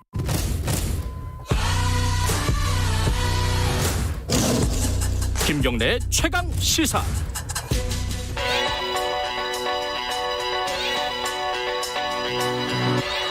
최강 시사 윤태곤의 눈. 윤태곤의 눈, 윤태곤 정치분석실장 나와 계십니다. 안녕하세요. 네, 안녕하세요. 오늘 중국 얘기를 갖고 오셨다고요? 예, 지난번에 무슨 제가 얘기죠? BTS 이야기를 그렇죠. 했잖아요. 그때 무슨 발언에 시상식에서 그렇죠. 발언해 한미 가지고 동맹을 강조한 데 대해 가지고 뭐 중국에서 뭐 반발을 하면서 그 맞아요. 예. 물건을 통관시키니 많이 그렇게 확장이 됐는데 예. 여기서 연결되는 이야기인데 이게 더 커지는 것 같아요. 커지는 것 같아요? 예. 어떤 부분이? 예. 중국에서 BTS의 그런 이야기에서 이거는 뭐 우리를 무시하는 거다 뭐 그랬지 않습니까? 예. 그거에서 멈추지 않고 하나 더 나갔다. 항미 원조 드라이브. 최근에 그 중국에서 이런 발언들이 나왔죠. 그렇죠. 올해가 6.25 70주년이잖아요. 그러네요. 중국 입장에서 볼 때는 6.25 참전 70주년이란 말이에요. 근데 그게 중국이 그러니까 6.25에 참전한 게 10월 경이에요. 최근. 예. 그러니까 중국 정부가 6.25 참전 70주년 맞아서 항미 원조를 강하게 띄우고 있다. 항미 원조를 풀어서 보면은 미국에 맞서서 조선에 도왔다. 여기서 조선이란 북한이죠. 네. 네. 그러면 항미 원조는 지금 한미 동맹을 좀 염두에 두고 얘기를 하는 건가요? 그러니까 지금 이제 뭐 미국에 대한 겨냥 뭐 이렇게 되는 건데 예. 사실 중국과 우리나라가 6.25를 둘러싼 과거사를 뭐 깊이 파고들어 보면은 뭐 심각하다고 할 수 있는데 그간은 그리 큰 갈등이 없었어요. 서로 별로 말을 안 했어요. 그렇죠, 사실. 네. 지금이 70주년인데 예컨대 50주년, 60주년 때는 이런 이야기 별로 없었단 말입니다. 그렇죠. 네. 우리도 굳이 중국에 뭐 책임을 묻지도 않았고 중국도 굳이 6.25 이야기를 크게는 안 했는데 근데 물론 저기 단둥 압록강 넘어서 단둥 가보면 대단해요. 거기 철교를 넘어가지고 참전을 했거든요. 거기 뭐 그래요? 기념탑하고 뭐 이런 거 엄청나게 많습니다. 근데 이제 이번은 다른 게 BTS 이후인데 지난 23일 예. 중국에서 항미 원조 참전 70주년 행사가 있었어요. 네. 시진핑 주석이 직접 연설을 했습니다.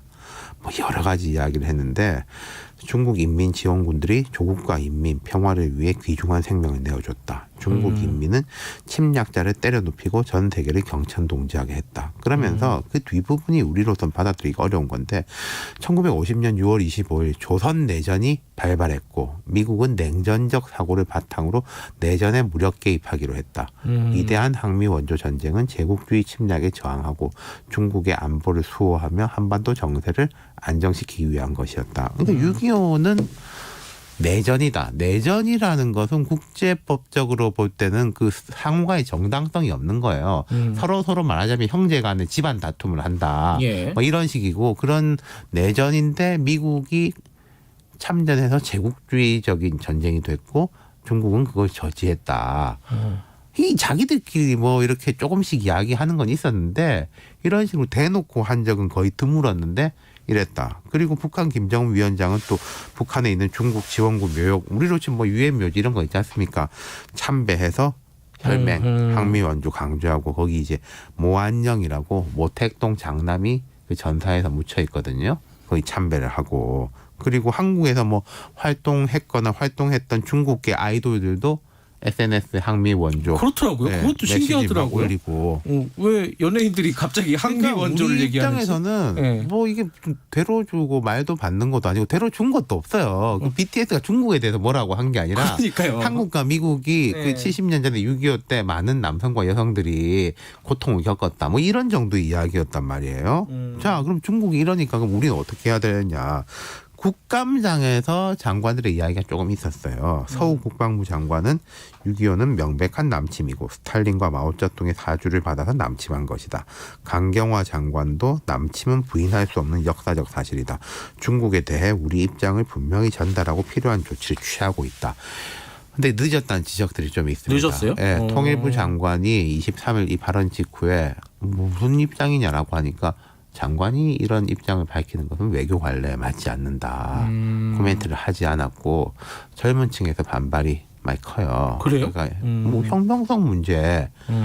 또 일본한테는 노 재팬 뭐 강경 대응하다가 뭐 중국한테는 말 못하냐. 왜 중국 앞에서는 야당도 작아지냐? 이런 길을 줘. 왜 뭐 이 정부는 중국 앞에서만 작아지느냐. 뭐 예컨대 일본이 뭐 대동아 공영권은 식민지 뭐 제국주의에 맞서가지고 한 거다. 이거 용납할 수 없는 거지 않습니까? 물론 직접 비교는 안 되겠지만요. 뭐 일본이 만약에 그런 류의 발언을 했다 그러면 난리가 날걸요. 아마. 그렇죠. 예. 근데 중국은 또 중국 앞에서는 조금 작아진 느낌이 있다. 네. 이게 지금은 어쨌든 이런 국면인데 이게 언제까지 이런 근데요, 국면이 이어질까? 이런 느낌이 있었어요. 하다가 말겠지 싶었는데 네. 그리고 처음에 그 황구시보에서 이야기했다 BTS에 대해서는 조금 한 발 물러선 게 있었지 그죠, 뭐 않습니까? 기사도 삭제하고 네. 막 그랬단 근데 말이죠. 시진핑 주석이 이렇게 이야기하고 중국 공청단, 공산주의 청년단 사실 공식 기구예요. 공청단은 네. 카드 뉴스를 통해 가지고 항미 원조는 어떤 것인가? 제국주의 침략에 대한 것이다. 그다음에 우리는 이겼는가? 이겼다. 그래서 53년 7월에 정전협정이 체결됐다. 우리가 물리쳐서. 비긴 거 이제 아니에요? 어제 띄웠어요. 이게 뭐 오래갈 분위기네요. 분위기가. 그렇죠. 여기 포인트 하나를 더 봐야 될 게 미 대선. 이건 또 대선하고 어떻게 물려 있어요? 지금 트럼프 대통령 바이든 후보의 정책적 차이가 크지만은 네. 관통하는 건 하나 있습니다. 중국에 대한 각세우기. 바이든 쪽에서도 트럼프가 한 거 중에 그건 잘했다. 아하. 정치적으로든 경제적으로든 중국에 대한 뭐 이른바 봉쇄 같은 것을 계속 해야 된다. 그러면은 트럼프가 재집권을 하건 민주당이 탈환을 하건 정권 초에 중국과의 갈등이 더 벌어질 가능성이 있고 미 국무부 대변인은 더 강하게 논평을 했습니다. 자유국가들이 반격하자 중국 공산당은 한반도 파괴를 하각하며 압록강을 가로질러 수십만 병력을 보냈다. 여기에 대해서 중국 외교부 대변인은 또 반박 논평을 했고요. 심상치 않네요. 어쨌든 대선 며칠 안 남았어요. 그죠? 그렇죠. 다음 주 화요일이거든요. 미 대선 이후에 미중 갈등이 심화되면은 이런 뭐라 그래야 됩니까? 과거사 논란? 우리가 흔히 과거사 논란이라고 하면 우리 국내 정치라든지 일본 그 강점기에 대한 건데 이 6.25에 대한 과거사 논란이 때 아니게 벌어질 수 있고 그러네요. 이건 남북 미중이 너무나 직접적인 당사국입니다. 모두 다 당사자죠. 싸웠잖아요. 예. 총 들고 서로. 예. 이거 좀 약간 덮고 가고 뭐 정리하고 이런 분위기였는데 다시 불을 키우고 있는 거는 오히려 중국이다. 네. 그럼 또 이게 사실 여론, 뭐 SNS 이런 공간은 더 뭐랄까 그렇죠. 뜨겁잖아요. 뭐 사실. 정부는 조금 실리를 재고 이러는데 인터넷 공간, SNS 공간은 인화성이 훨씬 크고 여기다가 뭐 BTS나 중국 아이돌 뇌관으로 작용하는 거죠. 좀 심상치 않아 보여요. 그러네요. 이게 뭐 짧게 한순간 이게 네. 논란 벌이고 끝낼 문제가 아닌 분위기네요. 그렇죠? 예. 알겠습니다. 이거 좀 지켜봐야 될 문제인 것 같습니다. 여기까지 듣겠습니다. 고맙습니다. 감사합니다. 윤태곤의 눈이었습니다. 김경래 최강시사 2부는 여기까지 하고요. 3부에서는요. 택배 노동자들 연이은 사망, 과로사 이거 어떻게 해결할지 얘기를 좀 들어볼게요. 일부 지역국에서는 해당 지역 방송 보내드립니다.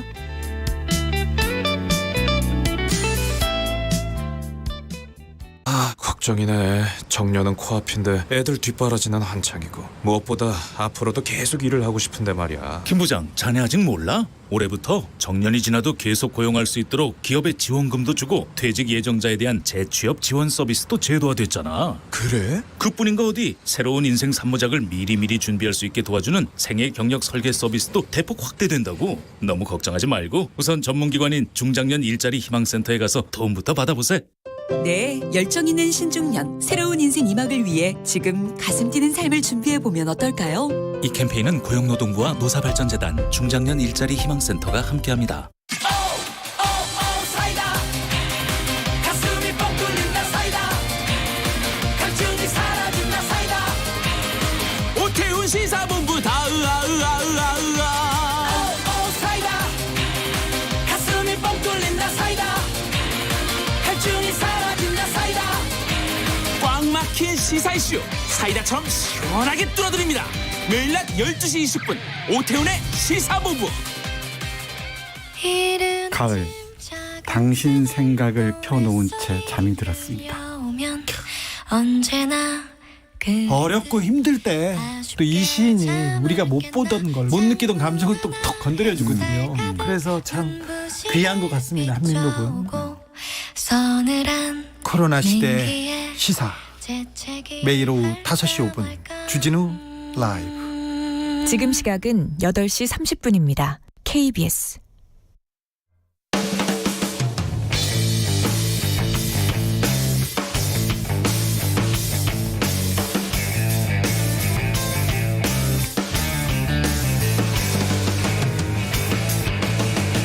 김경래의 최강 시사.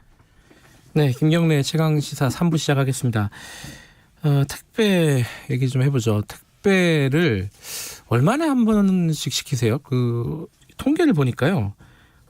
지난 한 해 동안 택배 건수가 27억 건이라고 합니다. 이게 뭐 숫자가 잘 안 세지는 정도의 건데 1인당 국민 1인당 연 53회, 54회 정도, 53, 4회 정도 시킨다고 하고 한 주에 하나씩 시키는 거예요. 4인 가족이면은 거의 매일 택배를 시킨다고 보면 됩니다. 이게 그런 택배를 배달하는 택배 기사분들이 최근에 연이어 사망하고 있습니다. 이 코로나 때문에 물량이 증가한 부분도 분명히 있을 것이고 누적된 어떤 모순이 있을 겁니다. 근데 이 얘기가 어제 오늘 뭐 얘기가 아닌데 분명히 이렇게 사람들이 다 죽어나가니까 이제 와서 또 대책을 내놔야 된다. 그리고 일부 대책도 나오긴 하지만 또 계속 얘기들만 나오고 있습니다. 이 어떻게 바꿔야 되는지 구조적인 문제를 오늘 좀 짚어볼게요. 오랜만에 모셨습니다. 안진걸 민생경제연구소 소장님 나와 계십니다. 안녕하세요. 네, 안녕하세요. 예. 뭐 하나 들고 오셨어요? 저거 뭐예요? 어저께 일단 롯데 택배 기사님들 송파동의 복합 물류 센터에서 파업 돌입했습니다. 파업이요? 지금 농성하고 계시는데요. 롯데 택배. 이제 뭐 200~300명 택배 기사님들에서 어제 저도 현장 다녀왔고 좀 이따도 농성장에 가볼 생각이고요. 지금 들고 오신 건 뭐예요? 우리 마트 노동자들뿐만 아니라 택배 노동자들이 사실 구조적인 문제 해결돼야 되지만 당장 간단히 해결할 수 있는 게 박스에 손잡이만 있어도 40%가 가볍게 느껴집니다. 지금 유튜브 보시면은 안진걸 소장께서 박스에다가 구멍을 뚫어서 이렇게 손잡이를 본인이 만드신 거죠? 아닙니다. 이걸 제가 쓰레기 분리수거 하는 때마다 구멍이 없는 거랑 구멍이 있는 걸 제가 들어봅니다. 구멍이 있는 거였어요? 그래서 그래요? 없으면 손잡이 없으면 이렇게 아래를 받쳐들게 되는데 그럼 손이 미끌미끌하고 이건 택배 노동자나 마트 노동자뿐만 아니라 우리 국민들 위해서도 꼭 필요한 조치인데 이거 하나를 안 해주고 있다는 거죠. 이 회사 좋은 회사네. 어디예요? 이건 이제 농산물 무거우니까 무 배달하는 일부 지역에서 농촌에서 이걸 하고 있습니다. 근데 우리가 가야 될 노동 존중이나 국민의 기본권 보장이라는 것은 거창한 제도도 꼭 필요하지만 이렇게 생활 속에서 맞아요. 노동 존중해야 된다. 택배 기사님들 보면 막 10시, 11시에도 산더미 같이 이렇게 택배 이렇게 들고 올라가는 거 보면 엘리베이터에 이게 손잡이만 있어도 들고 다니기도 편하시거든요. 이 손잡이 하나가 하중을 한 40% 줄여준대요. 그래서 저희 특별히 준비했고요. 택배와 관련해서도 너무 아쉬운 게 물론 이제 문재인 정부에서 지금 대통령도 직접 나서고 또 뭐 대책을 촉구해서 일부는 현실이 되고 있습니다만 제가 보기에는 속도가 느립니다. 대책이? 그다음에 국회 대책, 국회에서도 보면 너무 다른 것으로 정쟁을 많이 합니다. 사실 이런 걸로 싸워야 되는데 누가 더 잘하느냐. 그래서 제가 올 때 이렇게 하나 갔는데 9월 달에 이미 추석 전에 택배 물량 폭증한다. 이러다가 다 죽는다는 경고를 했습니다. 실제로 이렇게. 그 택배 노동자 예. 과로사 대책위원회에서 과로사 대책위도 만들었고요. 시민단체들까지 이제 나서서 이거 더 이상 국민들의 가장 귀중한 노동을 해주시는 분들인데 그래서 그때 핵심 대책으로 분류 작업을 반드시 추가 인력을 투입해야 된다. 새벽부터 나가서 7시간을 그냥 분류만 하는 거예요. 그러면 이거 이제 공짜 노동 논란이 있는 택배 차량에 그걸 실는 겁니다. 그럼 그때 이미 진이 빠지지 않겠습니까? 그걸 7시간 그걸 계속 분류하고 택배 차량에 자기 싣고 그리고 이제 구역으로 가시는 거거든요. 그래서 오후에 가게 되면 그렇게 300~400개를 오후에 한다고 생각해 보시자고요. 만약 1시부터 400개라고 계산하면 10시간이면 1, 2분에 하나씩을 해야 됩니다. 맞아요. 1분에 하나꼴이에요. 그러니까 1시에 출발해도 11시에 끝나니까 요즘에 우리 애청자님들도 보면 10시나 11시 심지어 12시에 기사님들을 종종 뵐 거예요. 새벽에도 마주치기도 하고 아니면 집 앞에 놓고 가시기도 하고 고맙다는 말씀 한마디 못 드리고 그분들을 횡에 떠나시고 그래서 이렇게 하니까 어떻게 되겠습니까? 저 너무 힘들어요. 이렇게 기사님들이 이제 그 유명한 그 카톡을 남겼잖아요. 한진 택배기사님. 저 너무 힘들어. 과로사 당하기 바로 직전에. 그래서 저희는 과로사 했다고 하지 않습니다. 과로사 당했다고 변합니다. 과로사를 당했다. 15시간, 16시간을 몇 달 동안 사람을 굴리는데 어떻게 사람이 살아납니까? 이분 같은 경우는 새벽 5시까지 했다는 뭐 그런 카톡을 남겼잖아요. 그렇게 돌아가시니까 택배기사 유가족들 중에 여러분들이 여보 당신 하나 꼭 풀어주겠어요. 이제 생존 배우자들이 이렇게 나섰더라고요. 그리고 저희 시민들도 이제 택배기사님들 힘내자. 근데 응원만 하는 게 아니라 구조적인 대책을 세워달라. 그리고 제발 이분이 또 유명한 분이 있었죠. 오늘은 더 늦어. 한진 그 CJ대한통운 택배가 어르신 아버지한테 아버지 오늘은 더 늦어요. 맨날 10시 11시에 들어갔는데 오늘은 더 늦는다. 그리고 그날 저녁에 돌아가셨어요. 그래서 더 이상 죽이지 말아야 나서게 된 겁니다. 그래서 쉽게는 이렇게 박스에 손잡이부터 만들어 주고요. 그다음에 바로 구조적 문제로 들어가 있습니다. 지금 분류 작업 이야기 했잖아요. 그래서 CJ가 4,000명, 롯데하고 한진택배가 이제 순서대로 이제 CJ가 점유율 1위, 한진이 롯데가 3위인데요. 1,000명씩 분류 인력을 투입하게 됐습니다. 그리고 공공기관이 우체국도 3,000명을 투입하게 됐는데요. 이거 시민 여러분 잘 감시해야 됩니다. 대책 발표해놓고 제대로 이행하는 경우가 있는데 예를 들면 공공기관 우체국만 해도 3,000명을 분류 작업에 투입하겠다고 아직까지 이행을 안 하고 있습니다. 많은 지 꽤 됐는데. 맞습니다. 그리고 CJ하고 지금 한진하고 롯데도 발표를 했는데 단계적 뭐 이런 표현이 있습니다. 그래서 대책을 늦추면 그 사이에 정말 저는 너무 걱정이 되고 겁이 나는 게 또 누가 쓰러지실까 봐. 물량은 지금 30~40% 폭증되어 있고 노동시간이 늘어난 건 우리 눈으로도 보이지 않습니까? 근데 이번에 코로나 때문에 그 물량이 폭증해서 회사는 돈을 엄청 벌었더라고요. 맞습니다. 물류회사들. 방금 전에 앵커께서 말씀해 주셨지만 CJ대한통운이 점유율 50%인데 우리나라 택배업계에서요. 지난 분기에만 4억 개를 날랐답니다. 그러면 벌써 그걸 4분기 계산하면 올해만 16억 개가 넘게 나르게 될 것이고 그러면 50%니까 전체 택배 물량은 30억 개 훌쩍 넘어가는 상황이 되고요. 그래서 영업이익은 당연히 늘어나고 롯데도 늘어나고 CJ대한통운 늘어났는데 일면 CJ대한통운의 영업이익은 1년 3천억 안팎에 달할 것으로 지금 추정이 되고 있습니다. 그러니까 저희가 예를 들면 아무리 시민운동 소비자운동을 한다 해도 회사가 망할 것 어려운데 막 몰아붙이지는 않거든요. 통신요금 대폭 인하해라. 금융기관의 이자를 깎아라고 주장하는 건 그만큼 엄청난 영업이익을 기록하는 거 아니까 저희가 주장하는 겁니다. 택배도 마찬가지입니다. 그러면 분류 작업에 만약에 인력을 투입하면 어떤 문제가 생기냐. 일단 과로가 확 줄어들겠죠. 오전 노동시간이 줄어드니까. 이제 예를 들면 오전에 푹 쉬고 나가시니까요. 아니면 이제 그다음에 전국적으로 일자리도 10,000개 정도가 생깁니다. 지금 우리 국민들이 일자리 부족해서 큰 걱정이신데 10,000개 정도의 분류 작업에만 그리고 지금 벌써 발표한 숫자만 해도 그렇게 되잖아요. 그러니까 요거 먼저 딱 돼야 된다는 것이고요.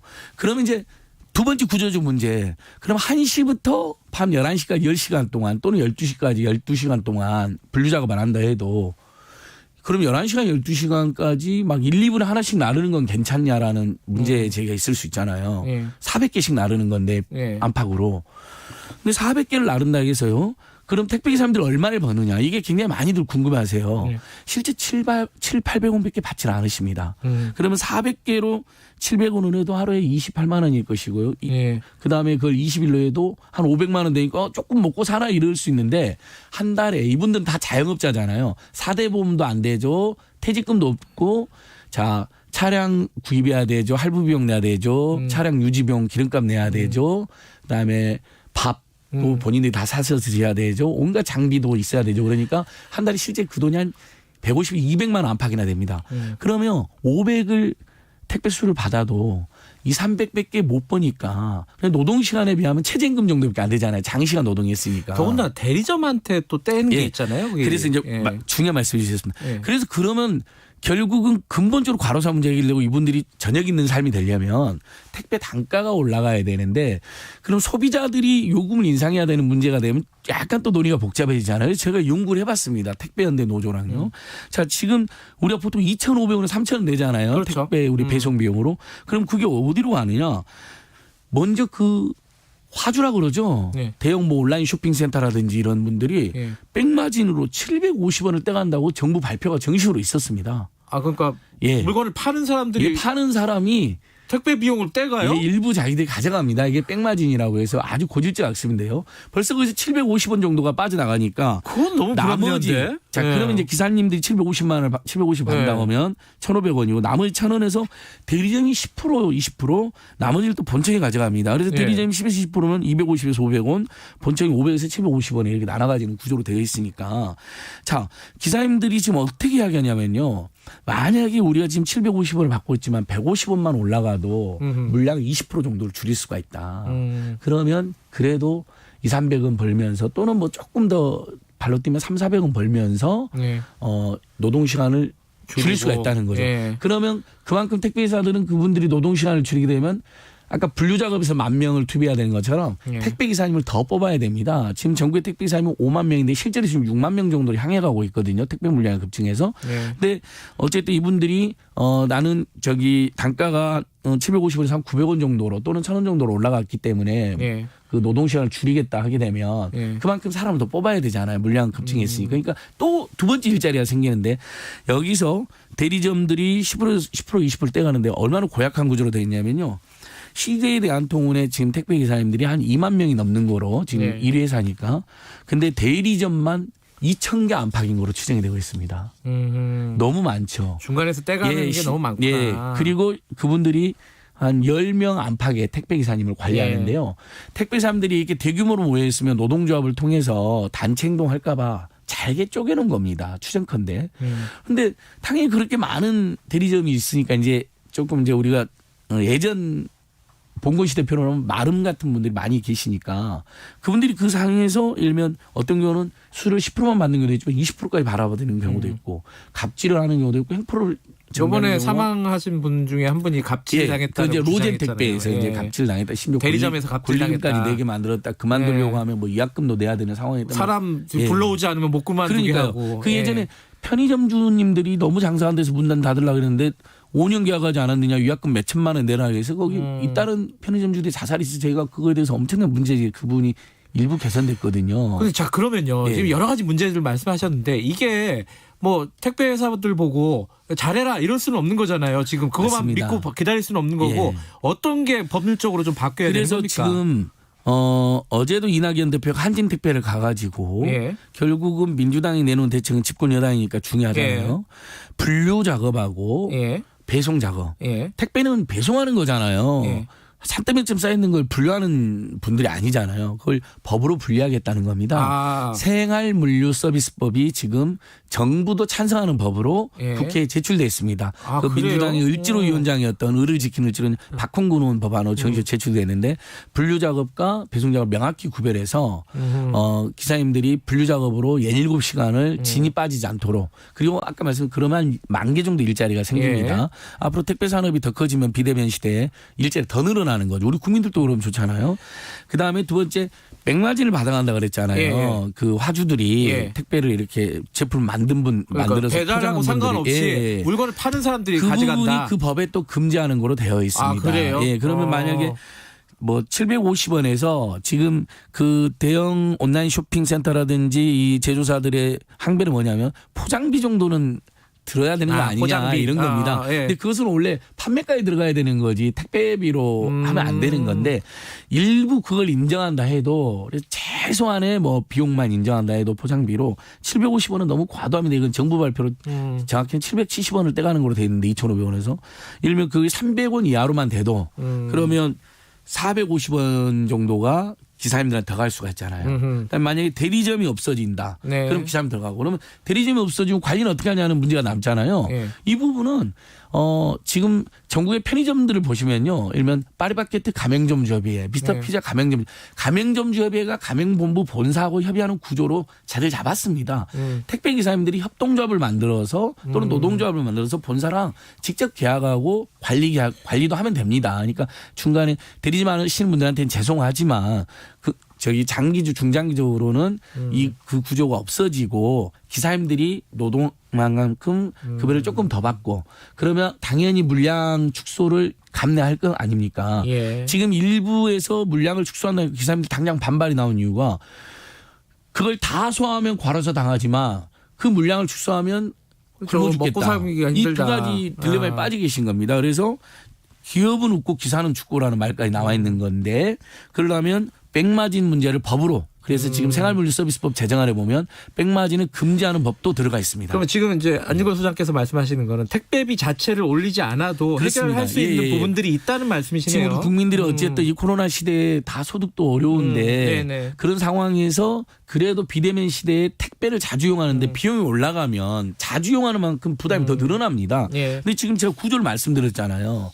백마진을 750원 화주가 가져간다. 택배 물건을 파는 분들이 거기에다가 대리점이 10%에서 20%를 들쭉날쭉 떼간다. 예. 이 두 구조만 개선되고 근절돼도 예. 기사님들에게 갈 소득 훨씬 늘어나고 그러면 이제 본사도 분류력을 투입하고 이런 분이 돈이 많이 들어갈 텐데 본사 여력도 일부 늘어나게 되지 않겠습니까? 그러면 본사들 입장에서도 비용을 들여서 일자리를 늘리는 거 지금 일자리가 두 개 분야에 창출된다 그랬잖아요. 분류 작업에 10,000명 그다음에 기사님들이 노동 시간을 줄이는 만큼 그 구역에 사람을 더 투입해야 되잖아요. 알겠습니다. 지금 이 구조가 또 하나 있는데요. 그냥 건당 수수료 계약이라는 건 널리 알려졌잖아요. 제가 700~800원 받는 했잖아요. 그날 밤 12시까지 하는 이유는 뭐냐면 대부분 계약서에 당일 배송이라고 되어 있습니다. 그 구역을 계약합니다. 대리점하고. 이것도 법적으로 규제를 해야 될 부분 그러니까 같은데. 온청이 대리점주들을 뭐 아까 말 많게는 뭐 1,000명, 2,000명을 관리하면서 그 대리점주들이 또 10명, 20명의 택배사님들을 관리하는 구조로 되어 있는데 다 위탁이고 자영업자로 되어 있는데 그 구역을 오늘 안에 무조건 해라고 되어 있으니까 그걸 안 하면 페널티도 물리는 것이잖아요. 근데 그 노동시간이 줄어들면 그 구역에 사람이 두 구역에 한 명이 더 늘어난다든지 구역을 쪼갠다든지 할 수가 있잖아요.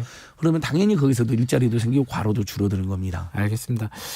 저희 택배 상자를 갖고 오셨는데 저 구멍 하나 뚫는 게 지금 1년째 안 되고 있습니다. 몇 년째 그렇죠? 안 되고 있는데요. 노동부 장관께서 올해 12월에 매뉴얼로 이제 하겠다고 했는데 제가 너무 정말 정정에만 몰두하는 일부 야당도 문제지만 정부 여당이나 관료들도 문제입니다. 왜냐하면 이렇게 간단한 거 하나를 큰 비용이 드는 것도 아닌데 왜 12월에 한다는 겁니까? 만약에 본인이 하루에 400개씩 나른다고 생각해서 이 미끌미끌한 것을 손가락이 정말 손가락이 찢어질 것처럼 아프답니다. 택배나 배달 알겠습니다. 마트 노동자들이. 아니 당장 매뉴얼 발표해가지고 마트나 배달 그래서 박스 다 구멍 뚫어라. 큰 병도 안 작은 됩니다. 변화가 진짜 어려운 건데 이런 거부터 하나씩 차근차근 하자. 법도 바꿔야 되겠고. 그렇죠? 맞습니다. 자, 여기까지 드릴게요. 고맙습니다. 예, 고맙습니다. 안진걸 민생경제연구소 소장이었습니다. 지금 시각은 8시 47분입니다. 김경래 최강시사는 짧은 문자 50원, 긴 문자 100원인 문자번호 샵 9730 무료인 어플 콩으로 참여하실 수 있습니다. 유튜브 라이브로도 함께합니다. 네, WTO 세계무역기구 사무총장 뽑는 자리에 지금 유명희 산업통상자원부 통상교섭본부장이 결선에 올라갔습니다. 최종 2인까지 올라가고 이것도 대단한 거라고들 평가를 합니다. 근데 이게 지금 EU에서 상대 후보를 지지한다고 나서갖고 이게 약간 이게 당선이 되는 건지 불투명해지는 상황이에요. 자, 지금 어떻게 돌아가고 있는지 전직 외교관이시자 WTO 전문가 최석영 경제통상대사와 얘기 좀 나눠보겠습니다. 안녕하세요. 네, 안녕하십니까. 최석영입니다. 예. 지금 보통 직선제라고는 하는데 일반적인 선거랑 좀 다르더라고요. WTO 선거는 어떻게 해야 되는 겁니까? 마지막에는? 네, 이게 WTO 선거는 굉장히 독특합니다. 예. 여기 164개 회원국들이 투표를 하듯이 종이를 써갖고 후보자 지지를 종이로 던지는 것이 아니고 특정 후보 지지 의사를 의장단 앞에 가서 고백을 합니다. 컨페션이라고 그래갖고 고백을 하는 형식으로 진행이 되고요. 아이고, 예. 예, 진행이 되고 난 다음에 최종 합의는 여기 WTO 회원국 전체 모두가 찬성하는 소위 말해서 컨센서스라고 그러죠. 어느 한 나라도 반대를 하면 당선이 안 되는 그런 방식으로 이루어집니다. 예, 지금 근데 유럽이 EU 같은 경우에는 나라가 39개란 말이죠. 그래서 27개국입니다. 27인가요? 네네. 그러면 27개국이 그 나이지리아 후보 상대 후보를 지지를 해버리면은 이게 안 되는 거 아니에요? 우리는 어떻게 되는 겁니까 지금? 지금 그렇진 않습니다. 이게 지금 컨센서스 이게 방식이 이제 두 가지가 있는데 하나는 일단 후보자가 이 과반수 득표를 많이 하는 게 중요하고요. 예. 그러니까 일단 EU 27개국 표가 나이지리아로 넘어간 상태는 우리한테 이제 불리한 상황은 분명한데 네. 두 번째 조건인 컨센서스를 이제 맞춰야 되기 때문에 예를 들어 갖고 과반수 득표를 못 한다고 하더라도 다른 나라 회원국들한테 반대를 당하지 않으면 당선될 수 있는 그런 상황입니다. 근데 이게 결국은 WTO 사무총장 자리는 강대국들이 결정하는 거 아니냐 이런 얘기도 많이 하더라고요. 미국, 중국 이런 강대국들이 사실상 내용적으로 보면은 다들 뭐 아까 말씀하신 고백은 다 하겠지만은 고백과 상관없이 이게 맞는 얘기예요? 일단 최종적으로 결정할 때는 주요국들의 입장이 굉장히 중요하고요. 네. 그러나 최종적으로 주요국들이 입장 정리하기 전에 상당한 그 회원국들의 지지표를 또 모아야 되는 조건도 충족이 돼야 됩니다. 네. 그럼 그 지금 미국하고 중국은 입장이 뭐예요? 미국은 한국 후보 유명희 본부장을 적극적으로 지지를 지금 하고 있고요. 네. 중국 같은 경우에도 지금 중국이 뭐 개도국의 이제 맹주 역할을 하기 때문에 그러니까 나이지리아 지지하는 걸로 언론에 알려져 있습니다만은 한국 후보에 대해 갖고도 굉장히 호의적인 입장을 표시해 왔습니다. 그래요? 그럼 중국은 어떻게 될지 모른다는 말씀이신가요? 예, 지금 아까도 말씀드렸듯이 고백하는 내용 자체는 대외적으로 공개가 안 되기 때문에 구체적으로 어떤 고백을 했는지는 확실히 알 수는 없습니다. 몰래 고백하는군요. 그렇습니다. 고백은 몰래 하는 거죠. 근데 이게 나이지리아 후보는 굉장히 국제적으로 좀 뭐랄까 알려진 사람이라 그래요. 상대적으로 이제 우리 유명희 후보 같은 경우에는 통상교섭 본부장이긴 하지만 국제 무대에서는 좀 낯선 편이라고들 하고요. 그러면은 좀 상대적으로 불리한 거 아닌가? 어떻게 예측하십니까? 예, 일단 그 나이지리아 후보 같은 경우에는 개발이라든가 금융 이런 쪽에서는 국제적으로 굉장히 그 유명한 인사입니다. 그래요. 예, 그리고 경력으로 볼 때도 뭐 이 나이지리아 재무부 장관, 외교부 장관까지 역임을 했었고요. 네. 예, 그럼에도 불구하고 그 나이지리아 후보는 사실은 WTO 이슈에 대해서는 거의 문외한에 가까운. 그래요? 예, 그런 이제 단점을 또 가지고 있고. 네. 상대적으로 볼 때 유명희 본부장 같은 경우에는 법률 전문가고 그다음에 이제 통상 협상을 한 경험이 굉장히 많고 이러기 때문에 통상적인 측면에서 볼 때는 유명희 후보가 나이지리아 후보에 비해 갖고 절대 뒤지지 않는다 이렇게 말할 수 있겠습니다. 참 근데 이 나이지리아 후보가 국적이 미국이라면서요? 예, 뭐 이중 국적을 가지고 있다 그러는데 그건 영향에서는 큰 영향을 안 미치는 걸로 알고 있습니다. 그리고 또 하나가 이건 뭐 살짝 우리 입장에서는 기분 나쁜 얘기긴 한데 일본이 이 나이지리아 후보를 지지하기로 했다는 얘기가 흘러나오고 있어요. 뭐 공식적으로 밝히지는 않았지만 일본은 왜 그러는 겁니까? 우리가 싫어서 그러는 건가요? 진짜 이유가 뭐예요? 일본은 지금 만약 한일 간의 양자 현안 문제를 걸어갖고 네. WTO 지금 사무총장 선거하는 데 있어갖고 네. 한국에 대해서 이제 어떤 네거티브 캠페인 같은 것을 다소 하고 있다는 정황을 저희가 이제 포착을 하고 있는데 굉장히 이제 불합리한 행동이라고 볼 수가 있고요. 바람직하지 않은 행동이고요. 네. 그럼에도 불구하고 그 일본이 이런 행동 같은 것을 다른 나라들이 그렇게 고운 시선으로 안 보고 있는 것도 알고 있습니다. 그런데 이제 WTO 이런 이제 국제 무역 기구의 사무총장이 된다고 해서 그 사무총장이 되면은 그 자리에서 공정하게 일을 할 거 아니에요. 근데 우리한테 좋은 건 뭐예요? 유명희 후보한테는 좋겠지만은 우리한테 이득이 되는 건 뭐예요? 예, 지금 사실 방금 말씀하신 대로 예. 국제기구 사무총장이라고 하는 건 굉장히 중립적인 자리고 그러니까요. 예. 특히 WTO 같은 경우에는 사무총장의 권한도 중요하지만 각 회원국들이 주도하는 그런 국제기구입니다. 네. 예, 그렇기 때문에 WTO 사무총장이 한국인이 된다 그래갖고 한국의 뭐 직접적인 이익이 되고 이런 측면보다는 네.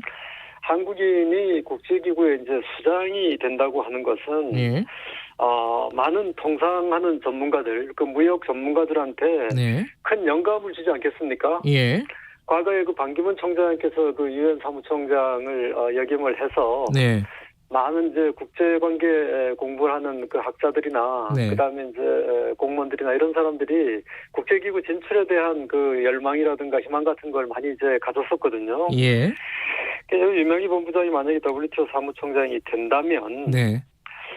그런 통상 전문가들한테 많은 그 기대와 희망 같은 걸 주지 않겠나. 그런 것들이 결국은 한국의 어떤 통상 문제에 대한 어떤 저력이라든가 그 힘을 보강하는데 큰 힘이 되지 않겠나 이런 생각이 듭니다. 반기문 사무총장, 유엔 사무총장 됐을 때도 유엔에서 우리 편 들어달라 이렇게 해서 보낸 건 아니니까요, 그죠? 유엔에서 열심히 일을 하면 또 국위선양도 되는 거고. 그런데 지금 미국 대선이 얼마 안 남았잖아요. 다음 주 화요일 아닙니까, 그죠? 그렇습니다. 예, 바이든, 트럼프 누가 되느냐에 따라서 영향이 좀 있을까요? 어떻게 보십니까, 이 부분은? 지금 이제 11월 3일까지 한 일주일 정도 남았는데 그 이전에 지금 사실은 어제 그 제네바 시간으로 어제 저녁 이미 이제 투표가 다 끝났습니다. 마지막 그 컨페션이 다 끝나가고요. 다들 고백을 했나요? 예, 고백이 다 끝나가고 지금 이제 의장단에서는 그 표 계산을 지금 하고 있는 상황이어갖고 결정은 지금 미국 대선 이후잖아요. 그러니까 미국 대선은 지금 일주일이 남았기 때문에 지금 그 회원국들 간에 컨센서스가 그 사전에 이루어진다 그러면 아마 미국 대선의 영향은 거의 없지 않을까 이렇게 예측을 합니다. 그래요. 그러니까 지금 고백은 다 끝났고 말씀하신 만장일치 컨센서스 요걸 위해서 논의를 하고 있다. 이런 거네요. 자, 현재 상황이 딱 그렇습니다. 지금 마지막으로 기대도 될 만한 상황인지 예측을 하신다면 어떻습니까? 지금 백중세라고 할 수 있고요. 백중세. 양측이 백중세라고 할 수 있고 지금 누가 당선이 되더라도 이상하지 않을 정도로 굉장히 팽팽한 상황입니다. 그래서 지금 저희가 지금 당선 가능성에 대해 갖고 불가능하지 않다라고 하는 굉장히 조심스러운 입장을 말씀드리겠습니다. 백중세면은 기대해도 되겠네요.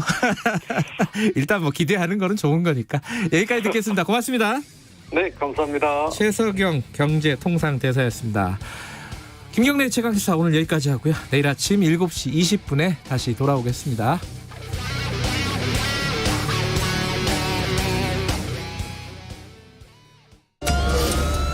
에서 불이 나 한 다세대 주택에서 불이 나 시간당 80mm에 가까운 폭우가 쏟아지면서 산사태가 일어난 한반도 전체를 뒤덮고